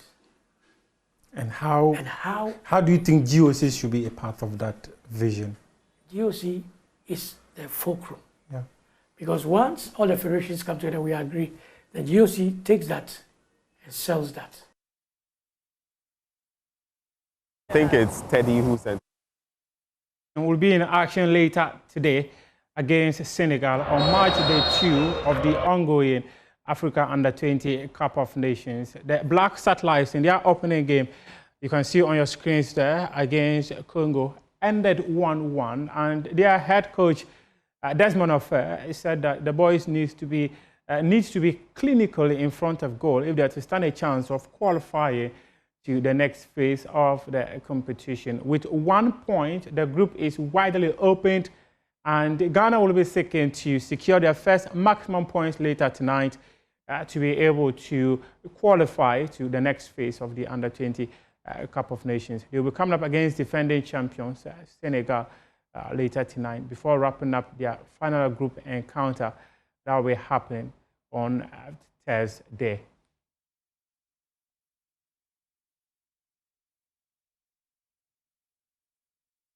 And to the Ghana Premier League, where Accra Hearts of Oak and Kumasi Asante Kotoko played out a 0-0 stalemate at the Accra Sports Stadium on March Day 30 of the Ghana Premier League. My colleague Abdul Karim Benin was there and has details in this report.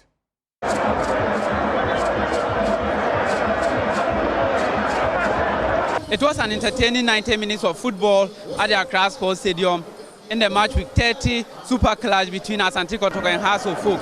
In the end, it looked like 3 points lost for both teams rather than a point gained.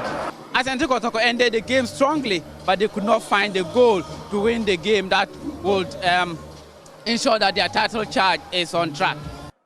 I'm still on my pledge that I'm going to win the league. I'm going to fight and then till the end. You see, when you look at the table, you look at where we are lying. Our chances of winning is very slim. But I say, until it is over, it is not over yet. Meanwhile, Hearts of Oak boss Abubakar Ouattara resigned himself to fate, admitting it would be difficult to win the title. Oh, the league for us, we are thinking is difficult to say we are winning the league, but we are fighting up to the end of the season. Speaking to Joy Sports after the game, fans expressed mixed reactions to the result. It is nothing good to write home about, okay? It's at the end of the day, we wasted our monies, we wasted our time just to come and sit down and look at substandard players. I'm a Hearts of Oak fan personally, but this is a below the bar performance from all the two clubs. I think the game was good. Between both sides, Kotoko was better, obviously. But then I did not like the referee's officiating. He was favoring us. And then we had a clear penalty incident. He didn't take. Personally, as a Kotoko fan, I don't think, even if they can, I don't want them to win. Right. Yes, I don't want them to represent Africa with the kind of players they have currently. From the Accra Sports Stadium, Adamu Benin Abdul Karim for Joy Sports. And to the mixed martial art where 61-year-old Reggie Rockstone participated in an exhibition fight at the Bukom Boxing Arena. Let's take a look at the highlights of that fight. Now, it's still going. Second round. Oh, whoa, nice trip by Reggie. Nice trip by Reggie. Trying to get in with a choke there. Is he going to get him? He's going in for the anaconda choke there. Can he get him? Oh, he's got it tight. It's oh, tight. Adam tapped. It's tight. He tapped and him. That is Reggie it. tapped him. Reggie tapped him. He tapped him. He tapped him with a choke. Papa. A rear naked choke. My goodness. This is Reggie Rockstone showing what he can do. But he is a winner. Now we have the verdicts. Before the verdict, shall we put our hands together for the two fighters? Now, the verdict I have here on the scorecards indicates that the fight ended in the form of submission. That is tap out.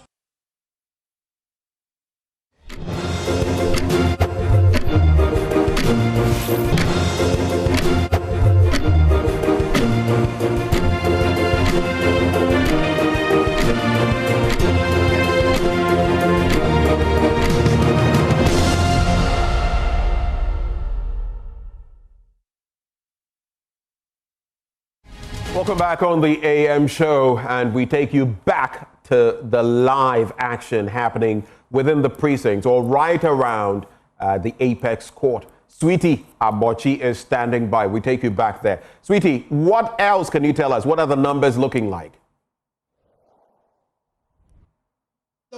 It's independent, and it's the only bastion of our democracy. So we plead with our government, all of us, our government, to please be a bit circumspect with the powers in the Constitution that says discretionary powers. But if there are genuine reasons why the Council of State has established the prima facie case, which means that there is a need to probe further to establish whether or not she should be removed. As we speak right now, it's just a suspension. If there are genuine reasons, why shouldn't we actually let that same constitution take its course? Sweetie, you have already judged the issue. It is just a suspension.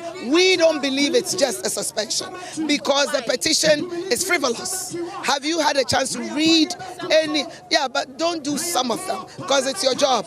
Be thorough, be more probing. The government has not officially released the petitions to us. Exactly. So we are in no position to say that the petition is strong enough to warrant a removal or a suspension. We are here in solidarity with women in general in leadership.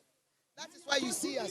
None of these people are wearing any political colors, but we want the citizenry of Ghana to remember what has happened in our past as a nation when it comes to the judiciary. So where do we want to go to the past? Where do we draw the line between tokenism, that is just putting women there because we want women to be seen, and women who are there because they are doing the right things? I take an offense to that because Tukono was not a token. She is a meritorious lady who deserved and was appointed regardless of agenda. We have come out here in solidarity because of agenda. It has nothing to do with her qualifications. So let's separate that. I think she's being discriminated against. I think she's not getting, yes, and I think she's not being given a fair hearing. And in our wisdom, women must rise to support a woman in distress.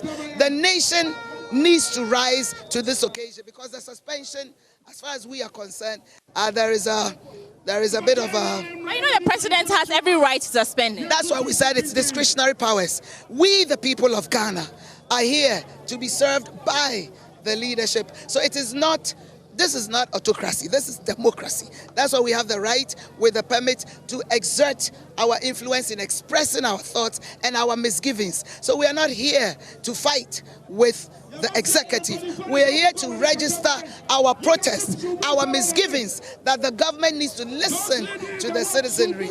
It smells funny that a lady who has worked so hard, has earned her merit, she's at the epicenter of at the helm of the judiciary will be just yanked off and women will sit idle. Last but one, I listened to Sami Jemfi on Saturday say that some of the petitions that were brought had many cases listed, and the president deemed it moot. Some of them didn't even qualify to be presented to the Council of State. Is that encouraging? I did not hear Sami Jemfi, so I will not be in a position to make a comment about it. I want to emphasize that we are here in solidarity with our sister, and the petition must be made public so the citizenry will be abreast with whatever the charges are in the petition. But regardless of the issue, the judiciary must stay independent. At the end of today, our judiciary needs to be saved.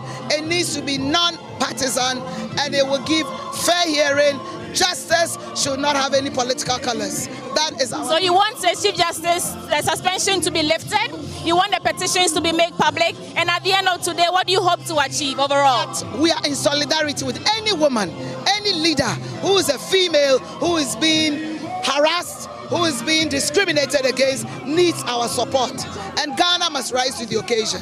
We thank you. Thank you all so much. Anyone wants to as women? No? All right. Well, thank you so much. There you have it from...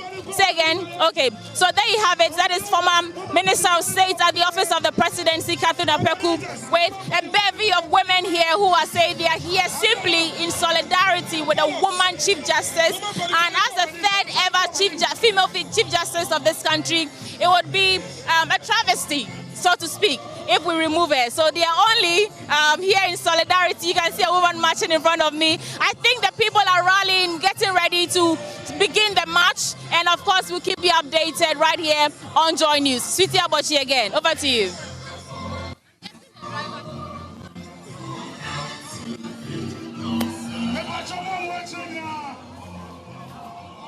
Don't put it up.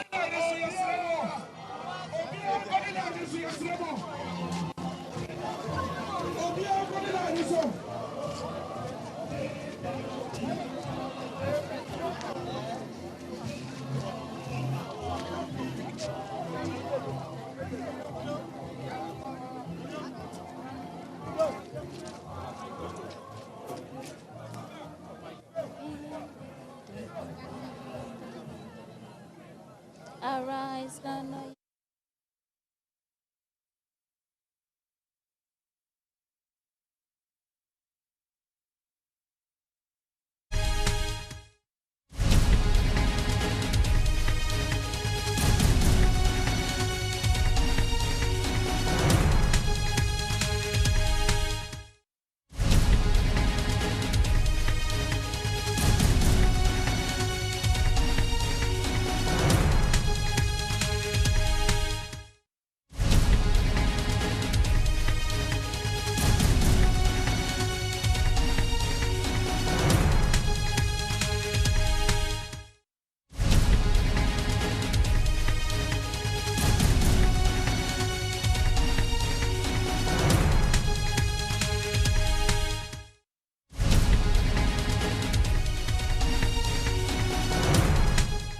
Charge.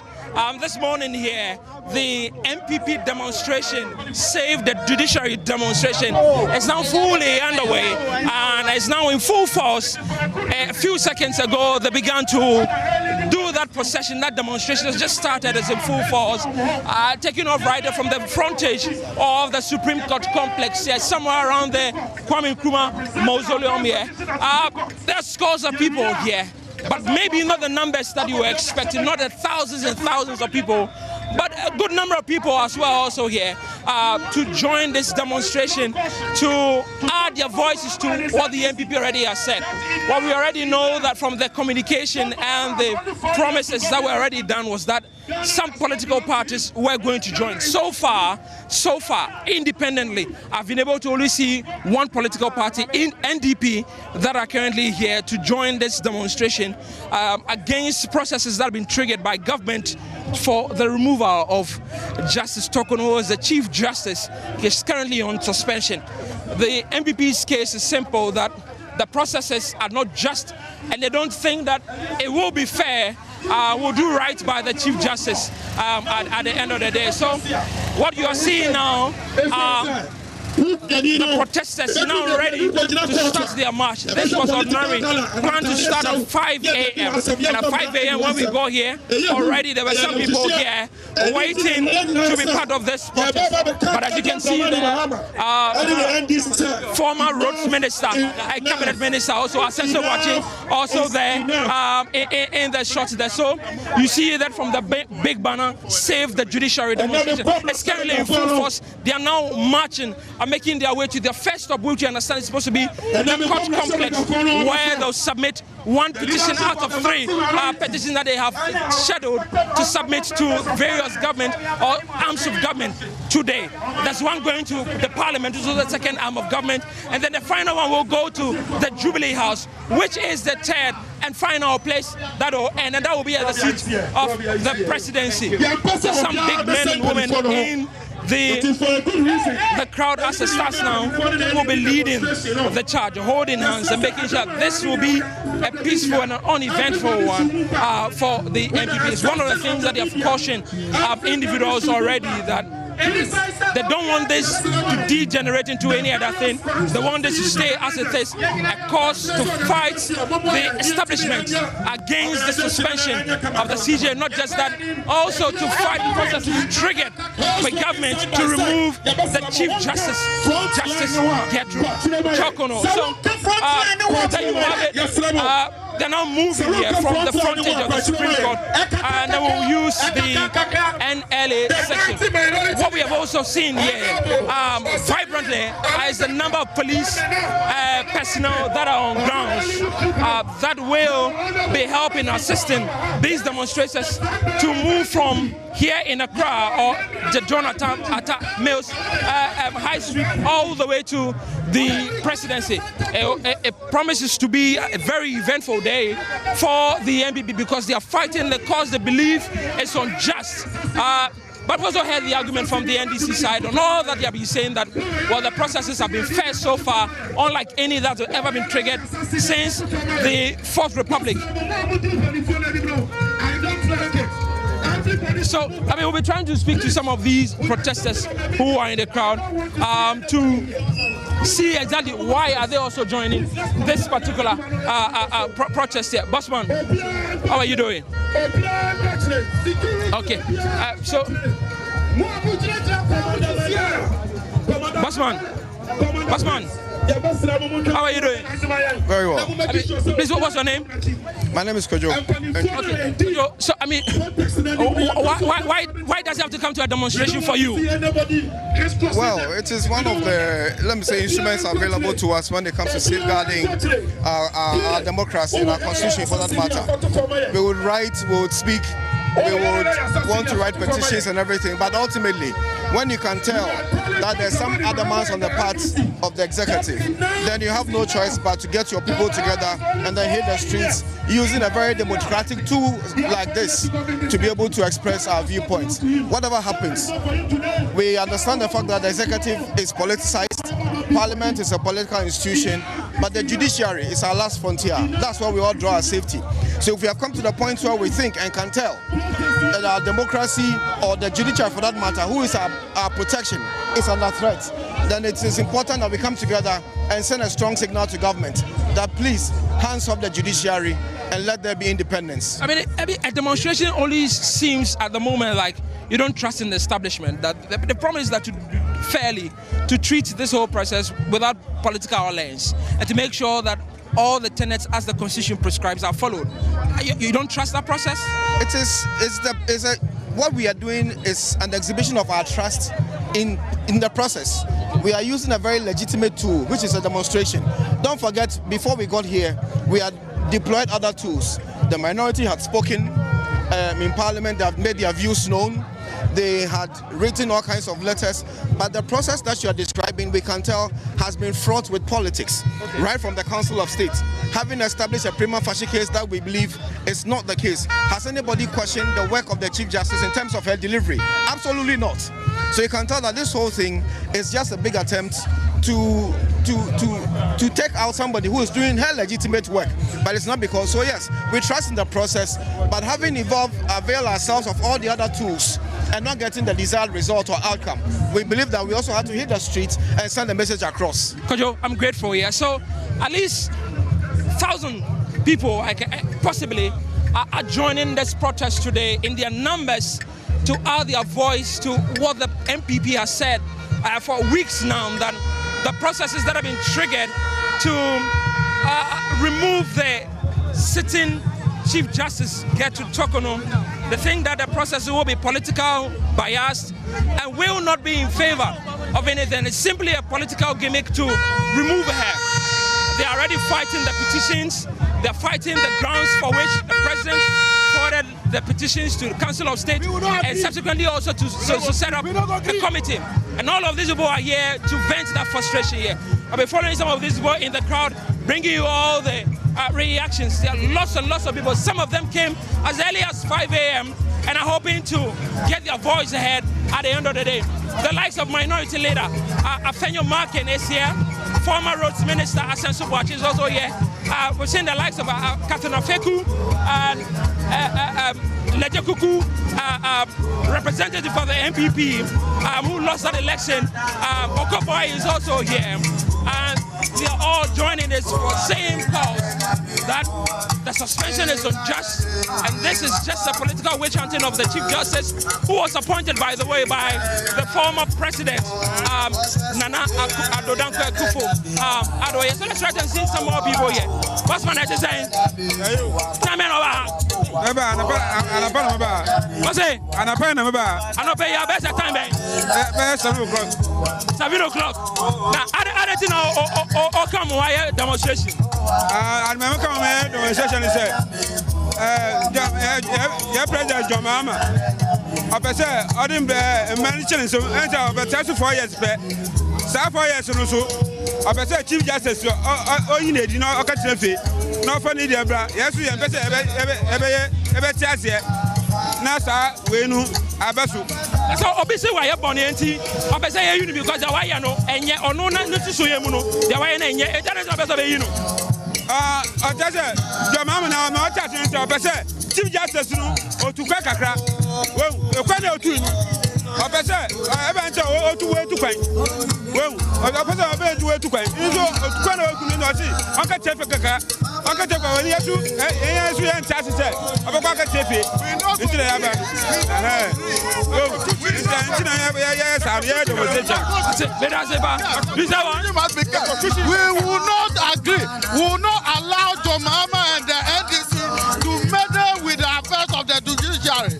We must make sure that we protect our democracy and we protect the judiciary too. But Mahama says it's been fair. Who has been fair? Who? What shows the fair? Where lies the fairness? When at the goal he nominated 7 people to the Supreme Court. Where was his fair? But last year, the Chief Justice herself, who is now embattled, also nominated some people. Is it not Mahama who said they should cap the judiciary?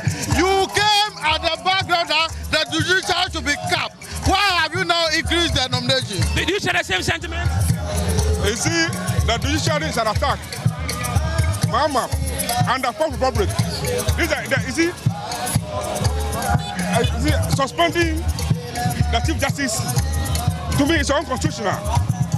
For me, it's unconstitutional. And when it continues that way, and it's preparing the grounds for a third term, which is so good. So we are calling all Ghanaians to rise up against this. And when it happens this way, it means any Chief Justice that is appointed, his term will be contemporaneous with the city government. So the one who is acting, he should make sure that NDC goes, he also goes. All right, sure. So you just heard from some supporters of the NPP who also explaining why individually they've decided to join this. And at the heart of it is that they don't trust the processes that have been triggered.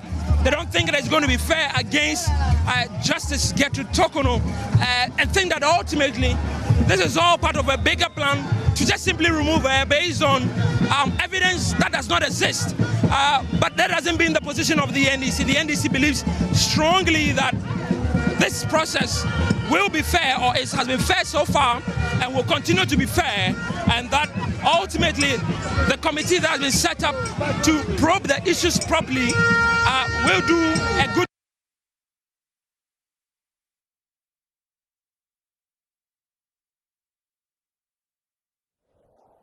Yeah, organized labor has spoken against. Be free and fair. You don't think that the process is fair? It's not.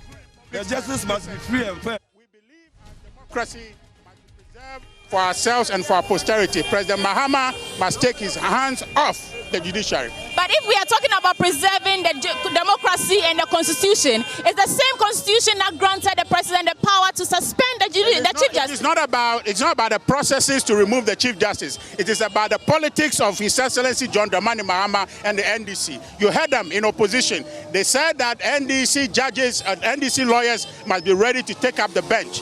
And what they are doing is to undermine the judiciary, to remove the Chief Justice, bring a Chief Justice that is amenable to the agenda of the NDC. And we think that that is wrong, that is unacceptable, that is injurious to our democracy. It's not about the law, it's about their politics. Are you getting this from the rhetoric of the governing, the party members, or you're getting this from the processes that have been followed so far? I'm getting it from you, the journalists, I'm getting it from organized labor, I'm getting it from civil society organizations. I'm hearing from everywhere, including yourself. Well, that is the communications officer of the opposition New Patriotic Party. As you can see, the march has started. The action is right behind me, and we are marching. First stop is Parliament, and then of course we proceed to the Jubilee House to present that petition or present their grievances to the president. They say hands off the judiciary, and that's the whole intention for this demonstration. At the heart of it is the suspension of the Chief Justice. I want to engage some of the people with placards. Hello, tell me, what does your placard say? Are you seeing it? The placard is today. Are you seeing it yourself? So I won't talk again. What does it mean? Are you seeing it yourself? So I won't talk again. Yeah, but you're holding it. What does it mean? To judiciary, that's all. Do justice to judiciary, that's all. All right, he says do justice to judiciary. Madam, what does your placard say? Executive power has limits. So judiciary fund ya dia yapamo muna yapamo ochina ya bisai papa John Mahama say e dia na baye a omampani jeje aba mra no wo ho wa asesa no omampani ya omampani kofu abaye mra no wa asesa no omampani atamese baye mra no wa asesa no wo bedi wudi first wo kwa wa asesa mra omampani akufu ado aba wa asesa mra no what's number 4 third one what to baba sister mra no enya dia ya wo si mra be na wa sisa mra na bo judge for ewu ban no samra no yen sisa no 1993 eno bu she samra no to wo nku ade wu dan ade na opesa wo ya adwi be na ba utrim enti opesa sisa mra no enti ye ma ye jira judiciary na nim se enya dia mra no ye sisa ne ye sisa no otira enya say oti de tukwa ne de yeah, we are warning your mama. Okay, you papa. Oh, yeah, that is something separate there. You better get to go for it. Wow, passionate rhetoric here. Hello, sir. What are you? How are you feeling? Yeah, demonstration. The way I do it, maybe demonstration power. Mama, you should not change the woman. You should let the woman to work. All right, thank you for speaking to us. Of course, tensions are running high, but there's excitement. You can see the bus band following us, there's music. Although they have a serious issue going on right now, of course, they have to have some fun while they're at it. So we'll try and engage some more people and then understand. I really want to focus on the placards and what it means. Hello, madam. What does a placard mean? Hey. All excitement for what? No, I will not talk. All right.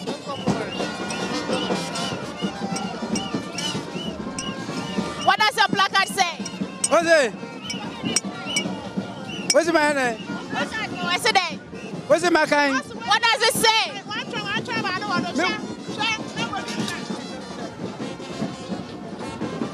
Minimo. I don't know a crowd, so who in the crowd? Me jalo money, mommy. Who are no money, mao? What's the fire day? What's it? What's the fire day? What's that? Or the mouth they fire then? I didn't tell me about.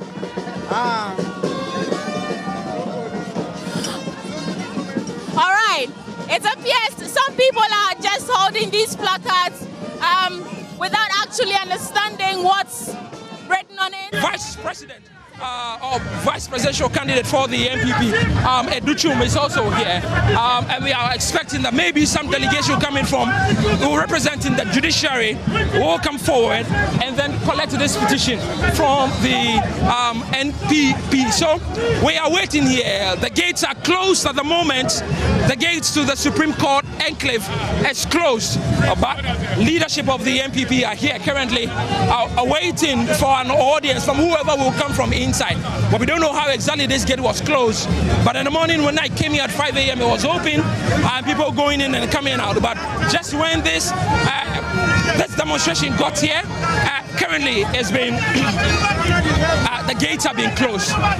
So they're still waiting for more people to come. And then let me try and see if we get some more people to talk to. So free the Chief Justice. The Chief Justice deserves justice. Make you open inside. Make you open inside. Make you open inside. Come. So I mean, please, we want to talk to the pusher. So we'll hear from some people here in the crowd why exactly they are joining this protest. So I mean, Basman, why are you joining the protest? Yeah, we are here to defend our constitution, our constitutional right. We don't want to live in the country. We will be like nobody controls. Do you understand? John Mama have lost his control. So we are here to defend our constitution. Great. So you heard from him. They are here to defend their constitution here.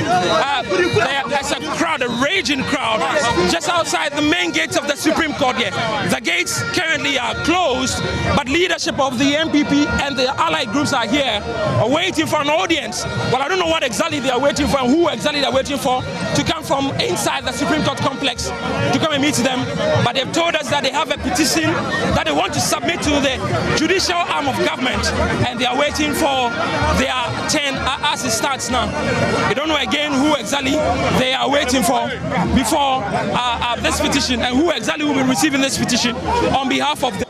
There was an agreement that when we get here, they will make way, we go in, the leadership presents the petition, and then we can move to our next assignment, which is also another presentation of a petition, this time to Speaker at Parliament. Then from there, we move to Jubilee House to present our last petition. You are saying the police was aware, they are aware that you're supposed to go through? It was an arrangement and agreement between the police and the organizers of the demonstration. We don't know why they are trying to renege on their promise or agreement. Have they said anything to you formally? No, they are just mute. We don't know what they have in mind. They are just mute. Have you asked them to open the gate? Yeah, we've asked them. I'm sure in the course of time they're going to make way, so we'll go in there. Well, if you've asked them to open and they haven't opened it, what's your next course of action? We'll consult with our leadership, then we'll know what next thing to do. Well, I think the leadership wants to approach and try and get the gate open so that petition can be opened, can be presented rather to, I think I am getting...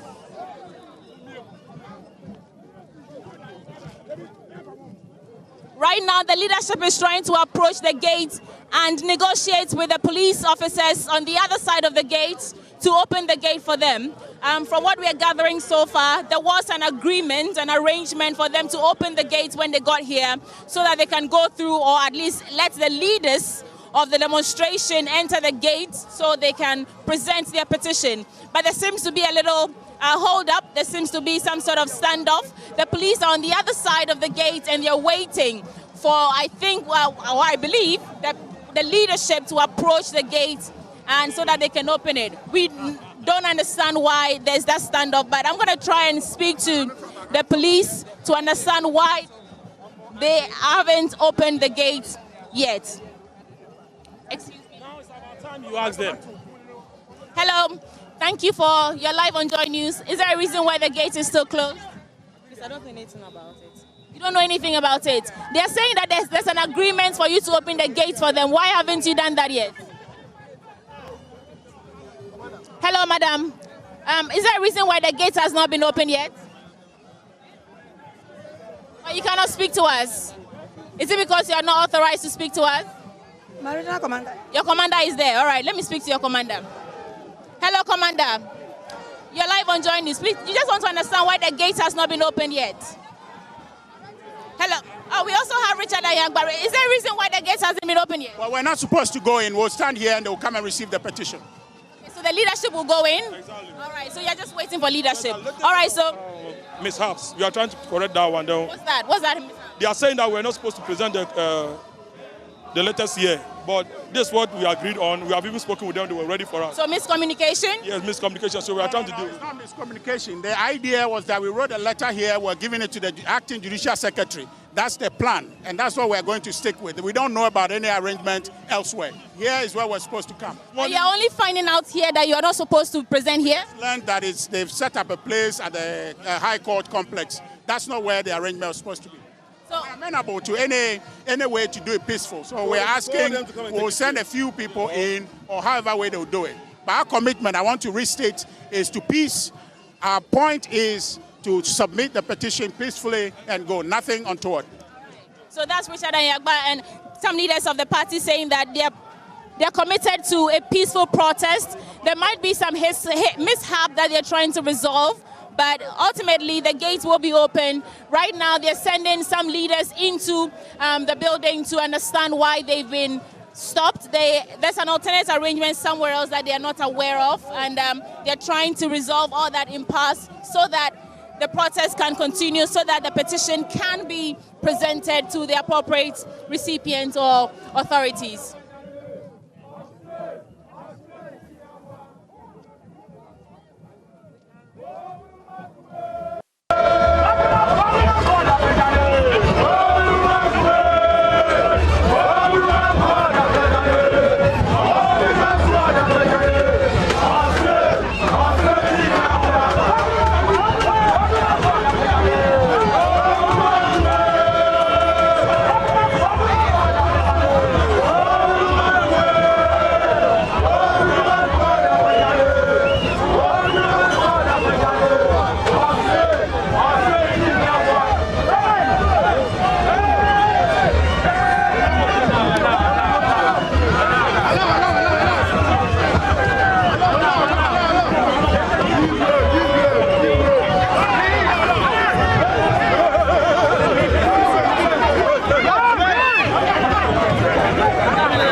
Right now, the gate has been opened. A section of the gate has been opened. They're sending in the delegates, leadership of the party, to go in there. It's a bit chaotic here because everyone is trying to get access to the gates and enter. But we understand that it's not everyone here who will be granted entry into the Supreme Court premises. Rather, they want to send a small delegation, mostly the leadership of the party in there, so they can present the petition. The police officers are standing their grounds. They're not... There seems to be some sort of altercation going on between who can enter and who cannot.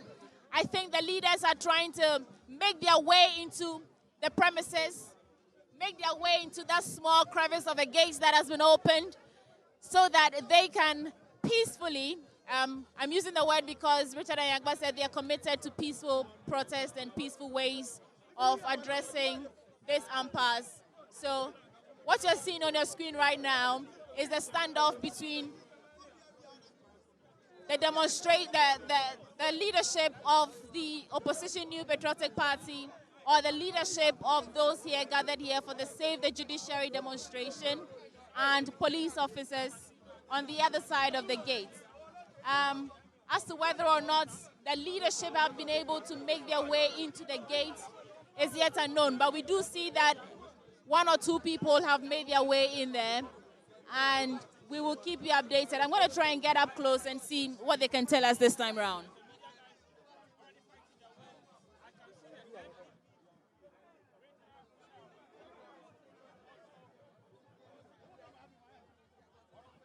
You're still live on Joy News, on the AM show, with me, Sweetie Abochi.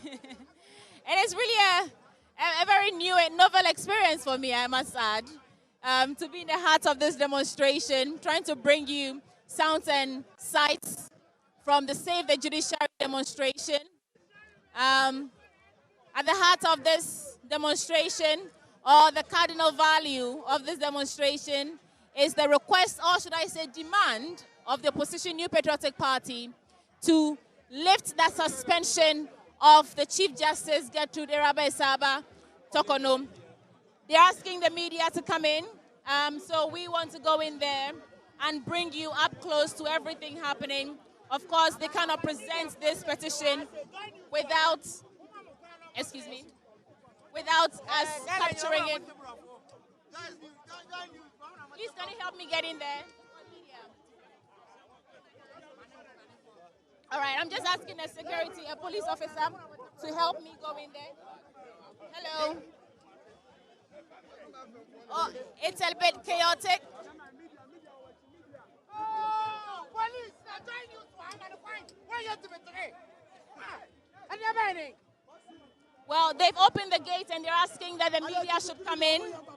And in order to safeguard the gate and not open it so that everyone gets in, they're trying to open just a very small, crevice, I must say, of the gate so that we can get in and witness the presentation of that petition to the recipient. It's unclear whether or not the leadership have actually made their way into the gate or the premises as we speak. But I think from where I stand, I can see Richard Ahiagba in there. And please help me go in. Yes, thank you. The petition has to be presented. Yeah, I'm currently at the entrance of the gate, trying to make my way into the premises of the Supreme Court. Yes, from where I stand, I actually see some leadership. I see the leadership of... I'm still just trying to get in so that I can bring you accurate reportage. It is a very tight situation. It is extremely difficult.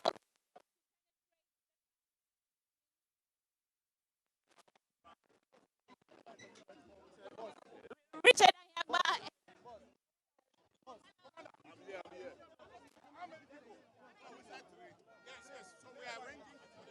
Right. Right. All right. All right. But so far, so good. Well, as you can see, the excitement is there. People want their democracy. I see the excitement on your face. Yes. People love their democracy. We want our democracy to stay intact. President Mahama, your hand off our democracy. Well, we are still trying to penetrate this gate. Everyone is to go in.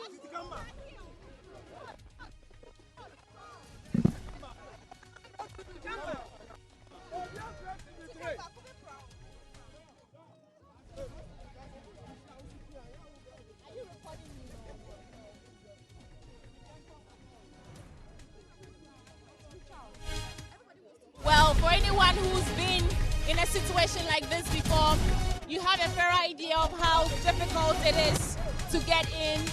Everyone wants to go into the premises of the...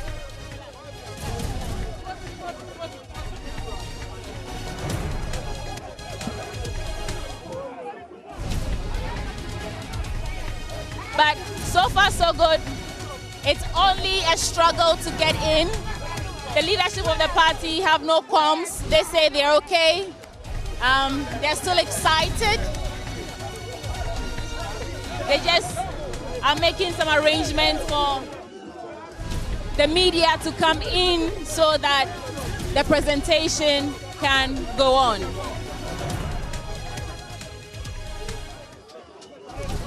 This is still Save the Judiciary demonstration happening today, the 5th of May, 2025, in protest against the suspension and what the NPP calls subsequent removal or a plot to remove the Chief Justice Gertrude Iraba Isaba Tokono.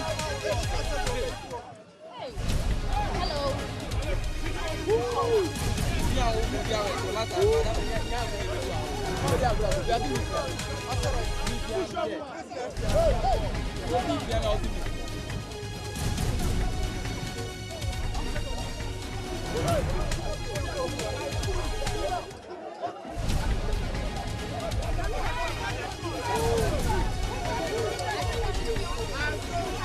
I see Apenyo marking in there.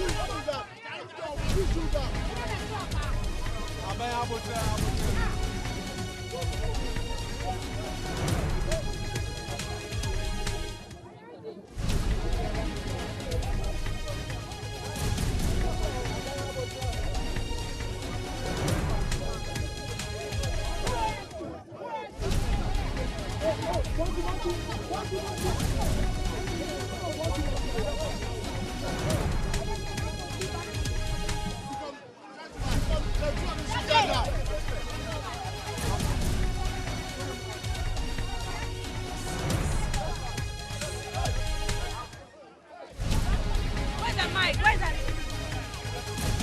so we are currently inside the Supreme Court. As you can see, it's very chaotic out there.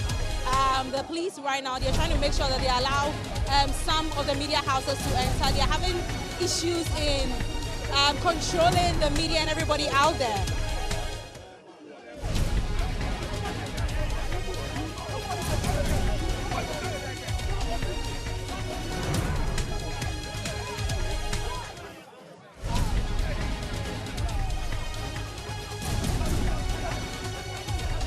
So what the NPP and other political parties are here to do is to present a petition to the Supreme Court. From here, they then move to Parliament, then to the Jubilee House. That's what they're doing today, and it's all on the hashtag Save the Judiciary demonstration. A lot of people are still gathering outside.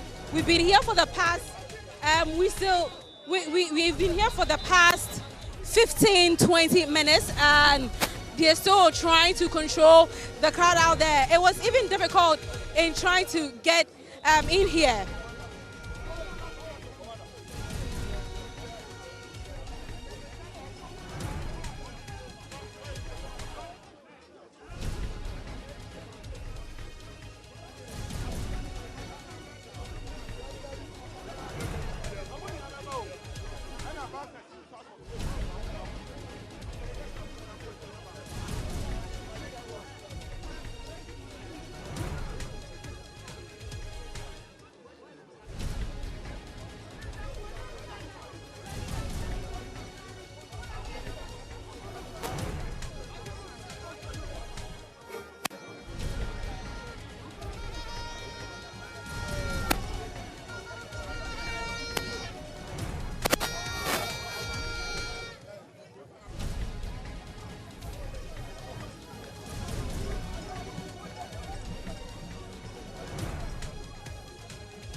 So the momentum is outside, right outside the gate of the Supreme Court. As you can see, a lot of people are still outside. Some of them are hoping to enter the premises of the Supreme Court. The leadership, we see the NPP party leadership here. We see the flag bearer of the NDP also in here. The Ghana police, they are also in here. And a lot of other key leadership people who are the conveners of this demonstration, they are all inside here waiting to present the petition to the Supreme Court. We don't know how long it's going to take before they submit the petition, but then we are waiting because they are currently struggling just to get other people inside. They want other media houses to enter. It was very difficult, even though most of my colleagues are outside. I managed to find a way and come. So we are still waiting on the leadership and everybody in here to present the petition.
And welcome back into the studio. And of course, we've been out there, we've been large and in charge on the ground in the precincts of the Supreme Court in Accra, Central Accra to be specific. And we'll cross over, we'll go back there in just a bit, but quite a bit of interaction there. They have not been able to get into the forecourt, if you like, or the internal parts of the Supreme Court, because apparently there is a decision.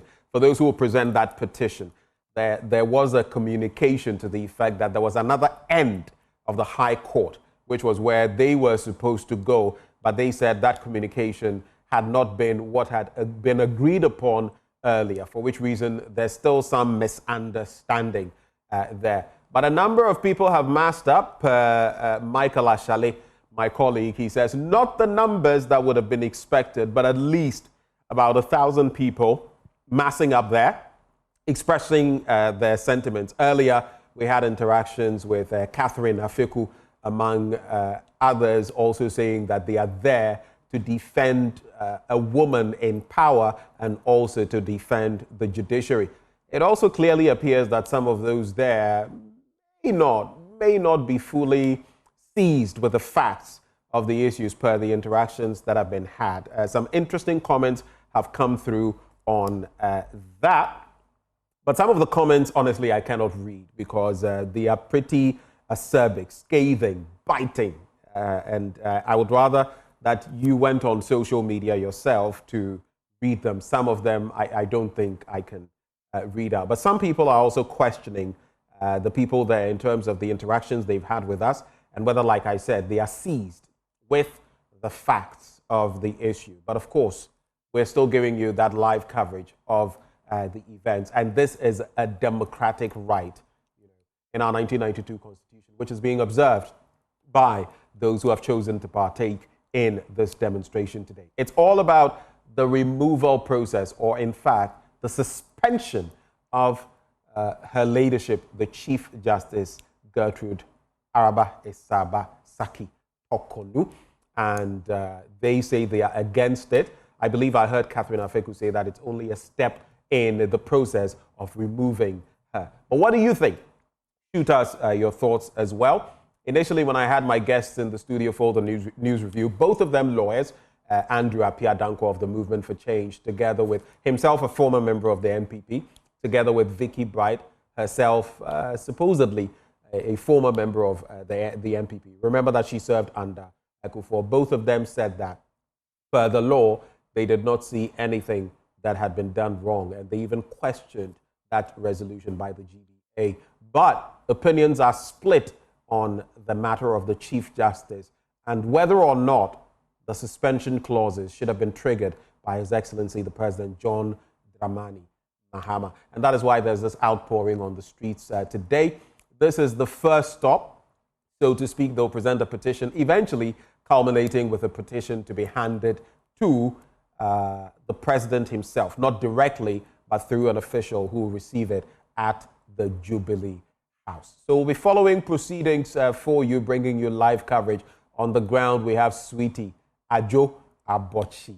We also have on the ground Michael Papani Ashale, and we also have Jacqueline on the beat, Jacqueline and Soma, to be specific. All of them working coordinately to actually help us bring you this. So maybe let's go back on the ground. Let's coordinate one more time. Let's find out whom we shall be reaching out to proceed from there. Well, so quite some interesting sentiments coming through. Like I said, you should actually go online and grab the details there, the live action. And if you'd like to see what the comments are, you can actually get them. All right, so we're going to take a breather now. We're going to take a brief break, and when we return, we take you back on the ground. You want to stick and say? It's our live coverage of the NPP and other parties' demonstration against the suspension of her ladyship, the Chief Justice. Tuesday, we'll be right back.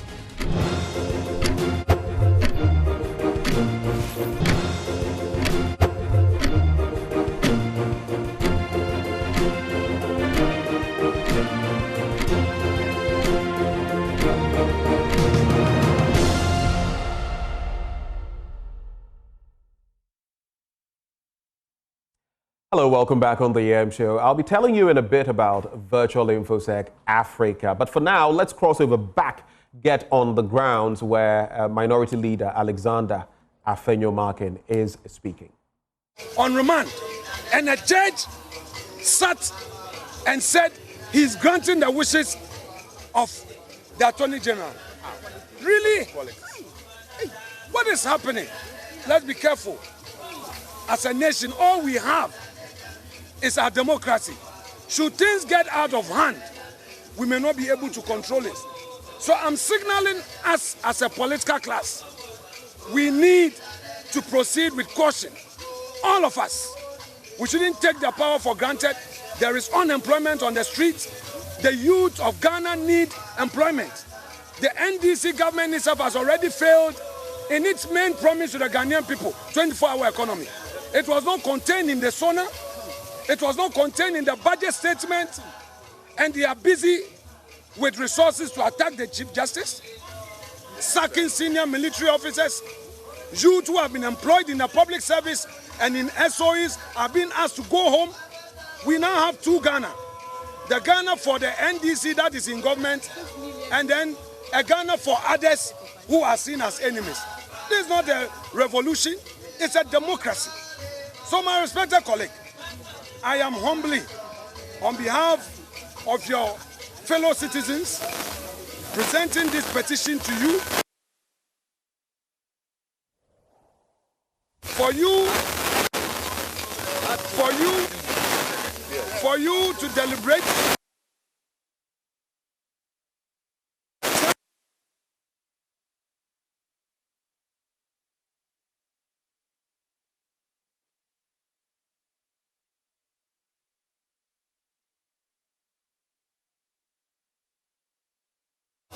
so that you would also be the next to protest and do a sit-down strike, because it has happened.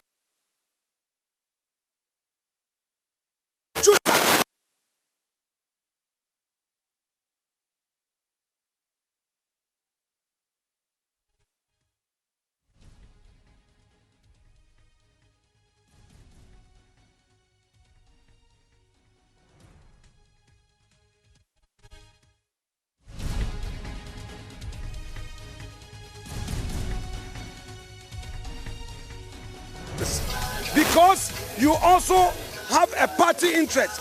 Because the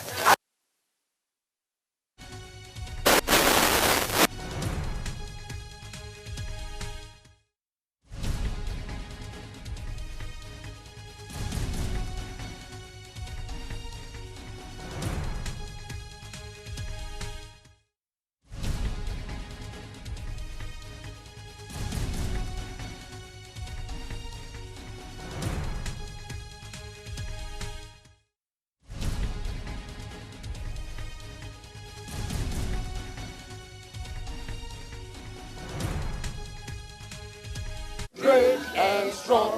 Oh, we are all involved. We are all involved. We are all involved in building a motherland. Yanara assassinating Ayabode.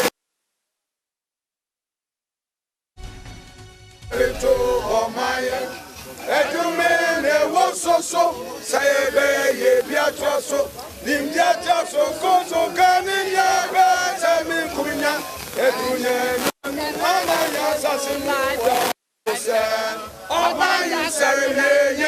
Omani sereye enye sena wase ama fukra.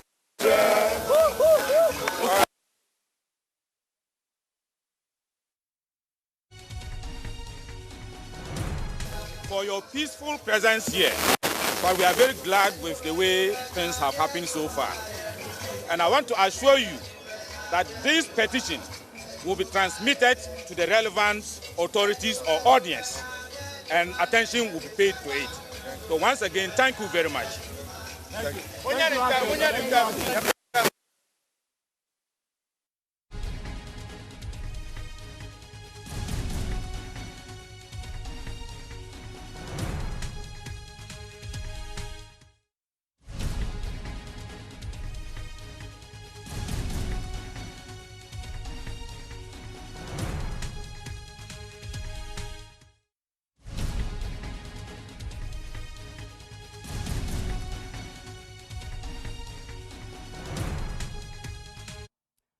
Welcome back in the studio, and of course we'll be going back on the ground as and when we have more action. It's all about the NPP, the NDP, the LPG, and the PNP's demonstration on the back of the suspension of her ladyship, the Chief Justice. They say that should not have been done. They say discretionary powers are not being used properly. But the decision is split on this. What is your take? You can share with us via the live stream. But let's come into the studio now and talk security matters. I have representatives from Virtual InfoSec Africa joining the conversation. And in the studio, they say ladies first, right? Mameya Ado Ajekum, Systems and Apps Manager with Virtual InfoSec Africa. We also have Novisi Ado, Security Operations Manager at the same entity. Lady, gentlemen, good morning. Good morning. Morning. Thank you. Mameya and Novisi. Yeah. I'll be biased to Mameya because she's a Thursday born. And that means you know where I stand. I can see that. Unless you were also born on Thursday. No, not a chance. You were not? No. Okay, so you are one of the commoners. And do we have no arguments about that. No arguments about that. But okay, so let's start off the conversation talking about Virtual InfoSec Africa. Obviously, I'll come to you. What is Virtual InfoSec Africa? Thank you very much. So Virtual InfoSec Africa is a Ghanaian company, wholly Ghanaian company, and our focus is on delivering information and security services to companies both in Ghana and Africa. In fact, our vision is to ensure that companies are secure, providing services such that they can operate, they can flourish, and they also operate in a free and fair environment. In fact, some of our most important attributes are our values will be ensuring that, one, we provide integrity, we do things that ensure that we provide good value to our customers, and most importantly, our services covers the whole security spectrum. So as a group, we actually, Virtual InfoSec Africa is actually part of Virtual Africa Group that ensures that, one, every security facet of every institution is well covered. So we do personal security, corporate security as well. But for Virtual InfoSec Africa, our focus is ensuring that, one, every digital asset in your company is well protected. We offer services such as, vulnerability assessment. We do what we call security, incident and event management, which is a core service we offer for organizations, and I'm sure we'll delve more into that as we go along. Right. In addition to that, we also do application security and network security. So in a nutshell, that is what Virtual InfoSec Africa is. Thank you. Mamia, is there anything he may have left out that you'd like to talk about? I think I'd like to add that we also are in partnership with top OEMs concerning. I'm sure some people will be asking who are the OEMs. Here we must break everything down to the bare bones. So what are these OEMs? So we have some partnership like EC Council, Exabeam, and then I think Arctic Security. Yeah. All right, so those are the ones you're referring to. All right. We also know you are launching your managed security and forensic services. Would you like to start telling us about what that is? Okay, so I think our managed security services is basically, we thought about, providing security services for our clients. Why did this come about? We realized that most businesses do not have the expertise, the cybersecurity expertise. And also in building such an infrastructure, it is very, very expensive. And so being in existence for some time, realized that it would be best that we provide that services for institutions. They can use us as a third party to provide these services for them. Some of the core services are a 24-hour SOC, Security Operations Center. That's what I mean. And then by that way, companies are able to relax and know that the company is, our company, Virtual InfoSec Africa, is protecting other businesses. Yeah. Yes, just to add, it's a time in our country now where digitalization has taken the forefront, headed from previous institutions. And what happens is that people begin to digitalize, you tend to expose yourself a bit more because your assets are available for everybody through computer networks. Now what happens is that the more we digitalize, we need to protect ourselves. Technology says that we focus on creating access for people, but once creating more access and making people's life easier, we also have to protect ourselves. So this solution is to help protect organizations that are continuously giving value for their customers. Remember, recently we had an instance of data leakages across the country from telecom companies to banks. What's happening is that people are giving good services, but their back is not protected. So our solution to provide what we call managed security to ensure that whilst you are providing value for your customers, we are also providing some good value for you so that you'll be safe, that your systems are being monitoring 24/7. And we are taking it a notch higher by adding what we call forensics. And we are happy to say that we are one of the first companies to offer digital forensics as a service within this country. And we believe that this is something that would help all other institutions, even the security services as well. So that is why we are launching this service. One thing I found interesting about Mami, government says 24-hour economy. You're also saying 24-hour we are aligned. So 24-hour security. You are aligning, you are feeding into the system. But let me tell you, the timing of this launch, why now? It's very important now, especially because, in fact, just recently we heard about data breaches on MTN and other telcos that happened. Some 5,700. Exactly. People. And, you know, there are all conversations going on. But the most important thing is that it means that our data has to be protected. Now, it will interest you to know that since the pandemic, we've had about 300% increase in attacks globally for organizations. So the question is, if the attacks are going on and threat actors are getting better, organizations also do well. And to do so, that's where we come in, to provide that protection for you, because we believe that it's the right time to offer this service as we call it democratizing cybersecurity, where it makes it much easier to just connect to cybersecurity services and use. Why? Because in doing so, we are here to say, bring your problems to us, we will help you solve it. And the time is right because people need that protection. Security can be expensive.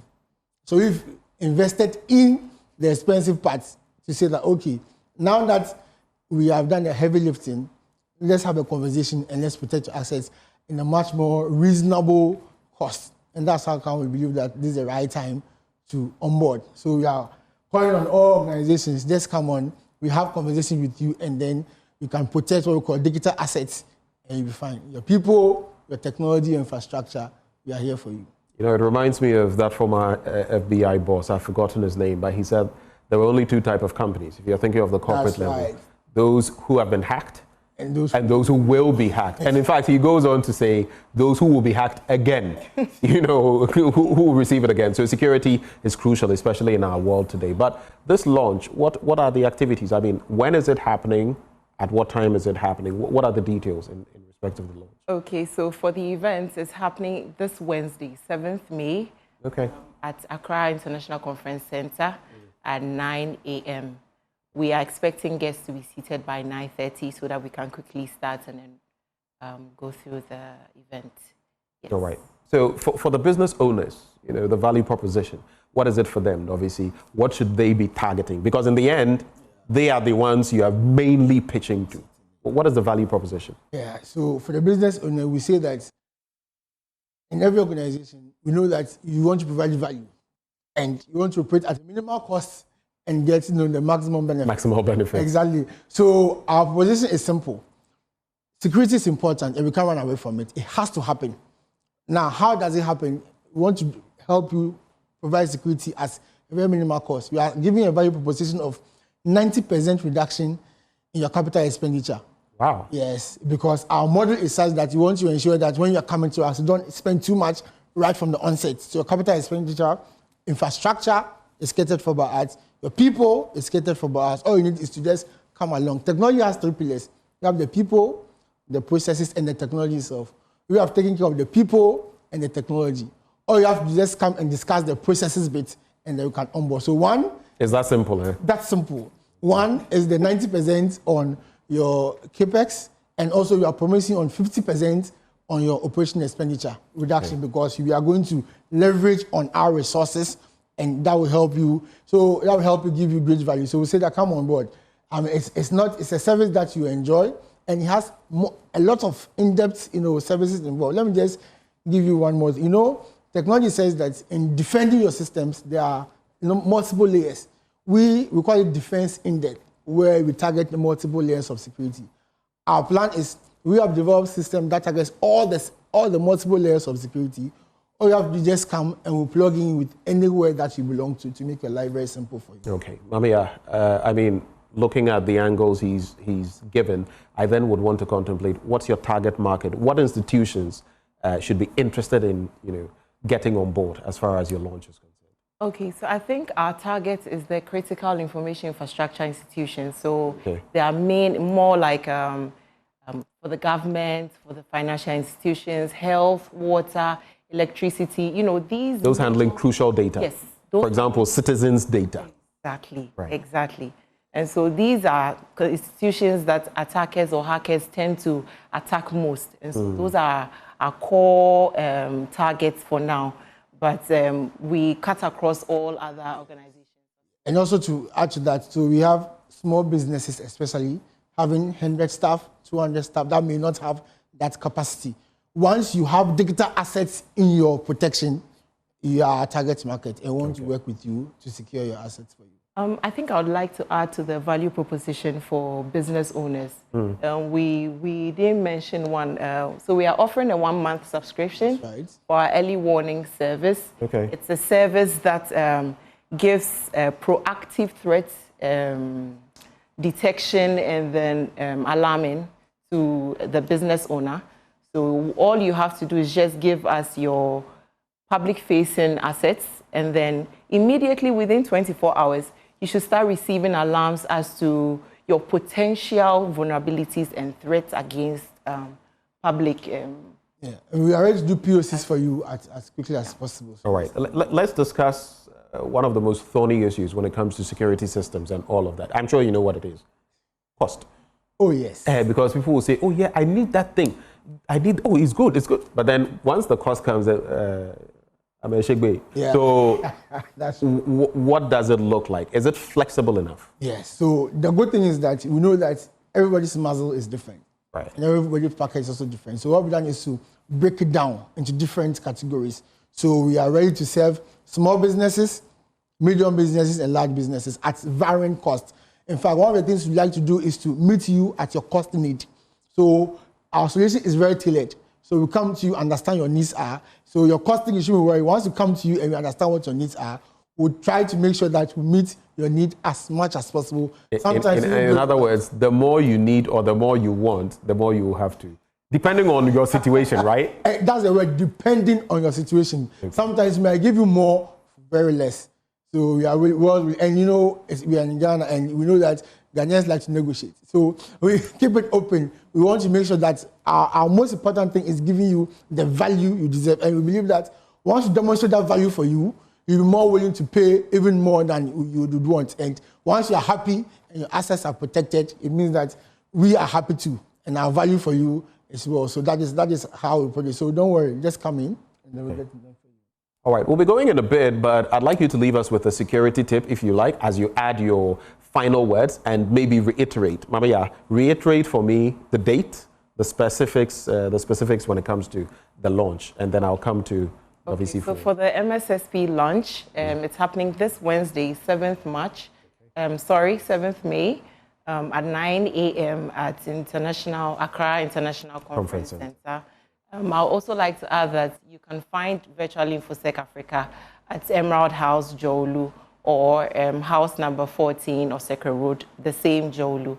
Also, our website, www.virtualinfosecafrica. Once you can email us or contact us and we'll reach out to you. We are also on Instagram as well, Virtual InfoSec Africa. When you reach out to us, we will contact you. Obviously, final words, but I also want you to give us that security tip. Let me start if you have one. Yes. So I would say that protecting your assets is a personal responsibility before we also come in. Now, because you are talking to people, let's talk about tips for individuals, right? One of the tips we want to leave with you is always allow yourself to implement what we call the multi-factor authentication for every application you find yourself in. WhatsApp, your mobile apps, all of that, because in doing so, you can try to safeguard yourself to almost like 99% of threats that may come to you. So that's my security tip for. And just to finally say that we want to say that this lunch is going to be brief and straight to the point. We want to come and just see what we have for you so that we can engage further to secure the economy and every digital asset that we need. So we are willing to have these people, all of you, come up along, and then we'll have a great time together. Thank you. And maybe I'll just add for all of you that for the companies, I dabble in a bit of this as well. You are as strong as your weakest link. So if you have systems and one person opens you up, it can be bloody. So let's all look out for that. Those who joined us for this conversation from Virtual InfoSec Africa, Mamia Ado Ejekum, she's Systems and Apps Manager with Virtual InfoSec Africa. We also had Novisi Ado, Security Operations Manager at Virtual InfoSec Africa. Thank you for joining. Thank you very much, Benjamin. Thank you. Right. Pleasure. And we're taking you right back to the ground where some interactions are still happening. I see Michael Ashali there. Let's take you back to the NPP's demonstration. And we are done. Whoever wins needs the judiciary to give him legitimate power. Why are we touching the judiciary? Why should we touch the judiciary? Look, if it was easy that they were trying to remove the EC member, I don't care. Because it's politics. We've done politics with it. But the judiciary, no, never. Let us not try. But if they don't listen to us and they go ahead to do it, my friend, trust you, when Bawumia comes to government, this party, this country, it is after 8 years, will come. When Bawumia comes, even if he's not willing to do it, some of us will get them out. The judiciary, the Chief Justice position will be coterminous with every presidency in this country. We don't care about the law. The way they are massaging the law, we will do same. So they should know that. That's all. That's why I'm here. I'm here to let the whole Ghana know that, look, from Busumi Freho, right from my place, I'm here. I'm telling everybody that this is why I'm here. Stop it. If you don't stop it, no problem. You set the pace for us, and we will forever follow it. I'm grateful, Honorable. So you just heard the Member of Parliament for Busumi Freho, who is also on this demonstration, this protest against processes that have been triggered by the government to effectively remove Justice Tokono. She's the Chief Justice, and this is based on 3 petitions that have been filed with President John Dramani Mahama. He's already sent that to the Council of State, where they found substance enough to suspend the CJ. That has also been triggered. The Chief Justice has also been suspended, and now the NPP is demonstrating, asking for government to stop this protest, this process in its entirety.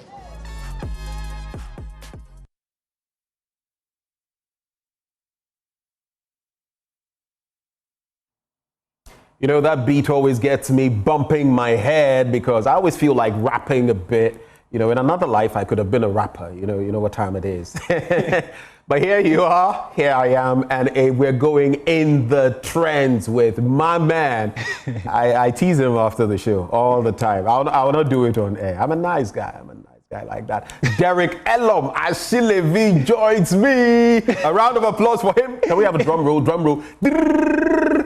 Derek Elom Ashilevi, good morning. Good morning, Benjamin Akakpo. Yeah, you may go soft on me, but I don't mean violence. I don't care whether you set a tone. Shut the guy.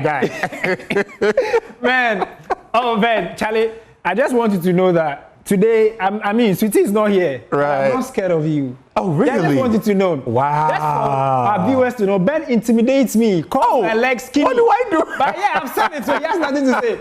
All right, guys, welcome to the trends with me, Derek Elom Ashilevi, the segment where we give you what's hot, what's spicy on social media. If it happens on social media, we'll serve you. Unfortunately, well, more fortunately, Jackie is not here with me. But guess what? She's at the Save the Judiciary demonstration. And we're going to be crossing over to, we're pretty sure, to give us the trends. Because what is trends when it is not happening, you know? And so we're going to be crossing over to Jackie Atu to serve us the latest concerning what the NPP makes of the CJ's removal. But before that, let me run you through our very first story. Of course, the first one is the NPP Save the Judiciary demonstration. We'll give you all the juice later about that.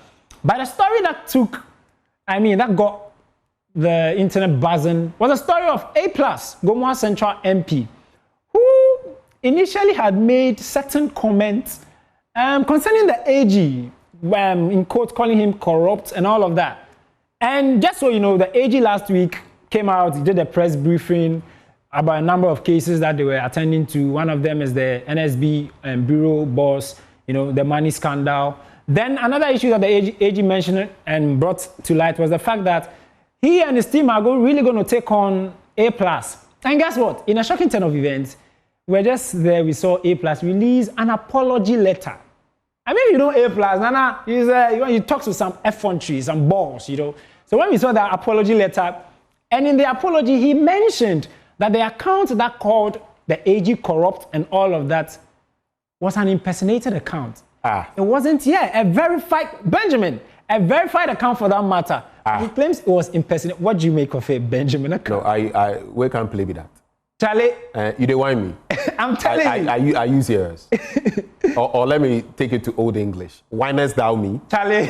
Yeah, I mean, he says it's an impersonated account and it wasn't him. Then other people make the point that if it wasn't him, why then does he then take to Facebook where he now has his own account and then goes on to lambast the AG? But hey, guess what? He says that he apologizes for those strong words. He accepts that he's a junior member in parliament and he shouldn't have spoken in such a manner to his senior colleague. Ben, what do you make of that story, by the way? I mean, it's interesting.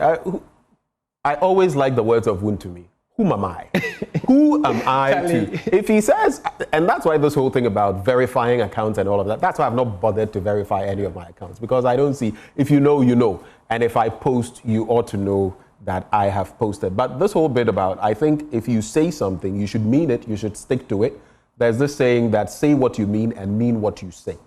And if you don't have maybe evidence to back certain things, maybe you should backtrack so that your words will be taken seriously. There was also talk about his being expelled from the Majority Caucus platform on WhatsApp, and I think the Majority Leader came and said that that was not true and all.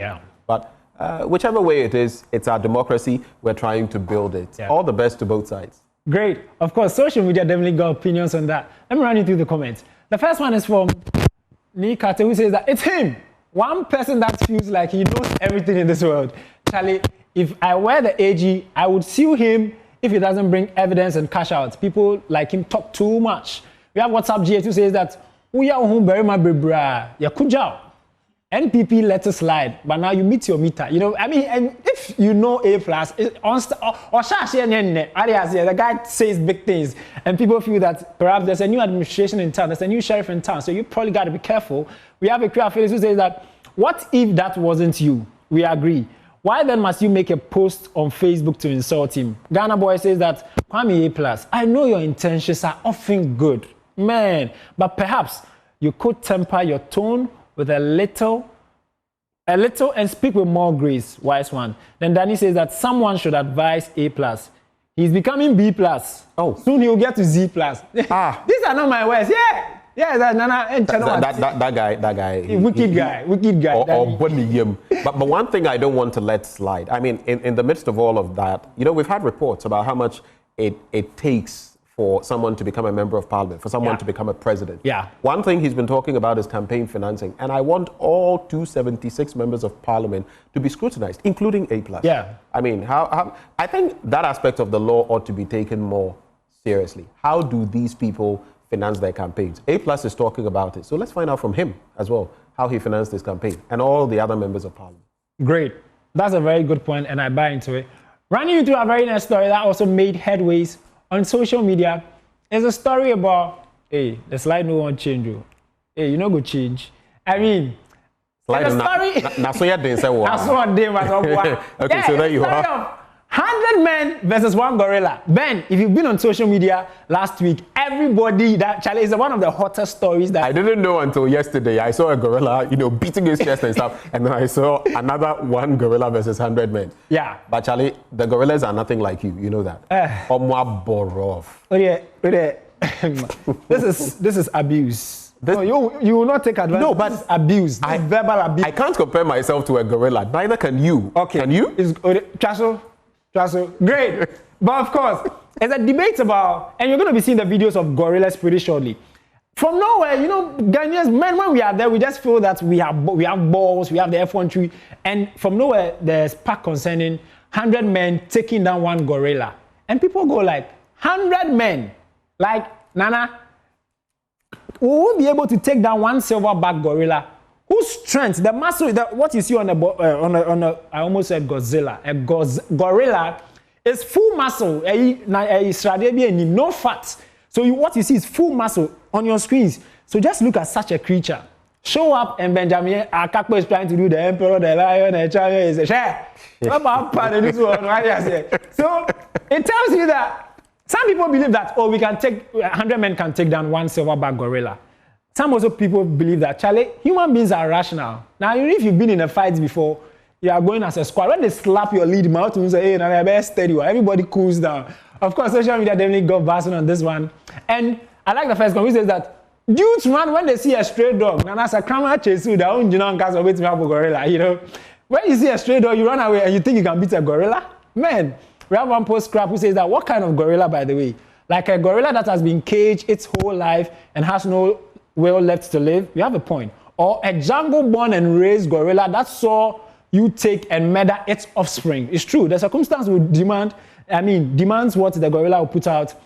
And the other one says that if the latter, even 100 crackheads are toasting, what, in 20 minutes? Oh, this Benjamin Kakpo, but you'll be toast. Yeah, but it's not TV, it's soft work. Yeah, but Charlie, we have other people saying that, OT says that, dude, I don't think people realize how strong these animals are. Desert Riser says that, give me Aaron Donald, JJ Watts, Francis Ngannou, John Jones, and Prime Mike Tyson in the group of 100. And it's a wrap. Some people believe that Nana young gather a body and what they say, almost langas, we have Esperiama, Nasa company. Benjamin Akapo Beach, it will be so good to see Benjamin Akapo take some whoopings from, you know. Yeah, we have trappers who say that that's why we don't live long. Charlie, come to think of it. We are just there, we just think of strange things that one day we can beat a gorilla. Then we have Big G who says that Spartans, if you watch Spartans, did you ever watch Spartans 300? Spartans, what is your profession? Ahoo. Perhaps people believe that, hey, 300 Spartans could take down a gorilla. Ben, what do you mean? Yeah, you know the ahoo part. In the end, they'll be saying Ajay. Because Charlie, you don't take on a gorilla. I mean, some people don't appreciate it, like you said, raw muscle. And sometimes, I've seen some of them that suffer those, is it alopecia? Yeah. Or something. Sometimes it's just the hair, but the whole body. Some of them they are hairless genetically. Yeah. If you see the raw muscle, dude, it's unwise. Don't try it. I mean, 100 men, that's a stretch, honestly, because I think quite a number of men could hold it down and all that. But one-on-one, going against a gorilla is suicide. Yeah. Of course, I watched an interview where a zoologist was explaining that it will apparently take 30 to 40 men to bring it down. Yeah. But out of the 30 to 40, we'll lose 25.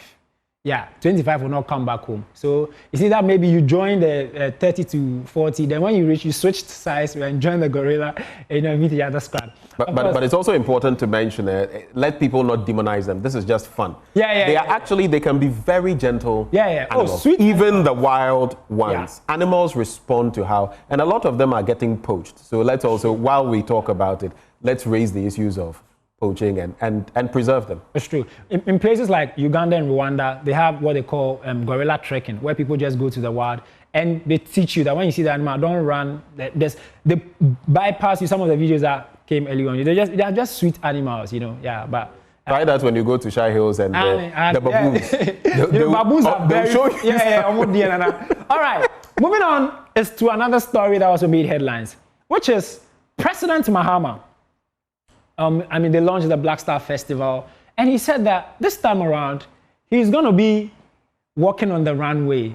It made some waves because Mr. Mahama has a certain fashion sense. Even when he showed up for his inauguration, solid, I don't know how to call it, is it agbada? Yeah, with the African. Is it a boo or something? I mean, it looked nice. Yeah, the whites with the kente-like thing. Exactly.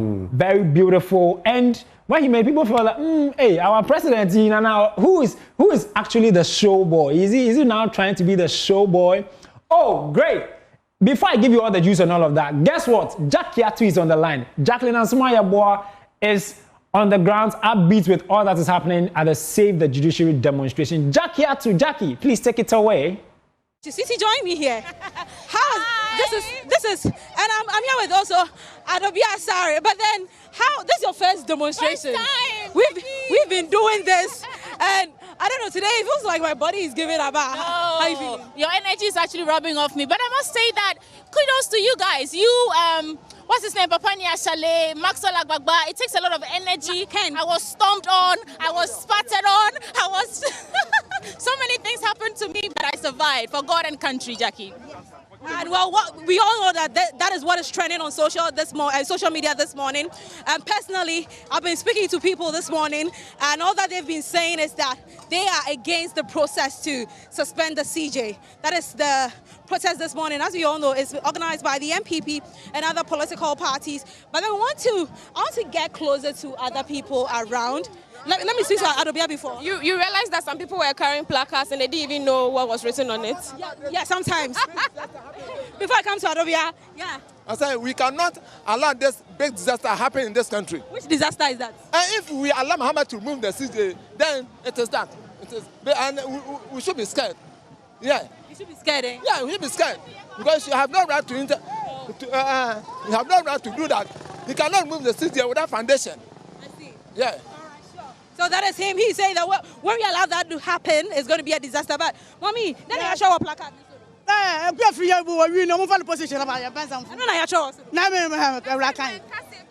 Anyways,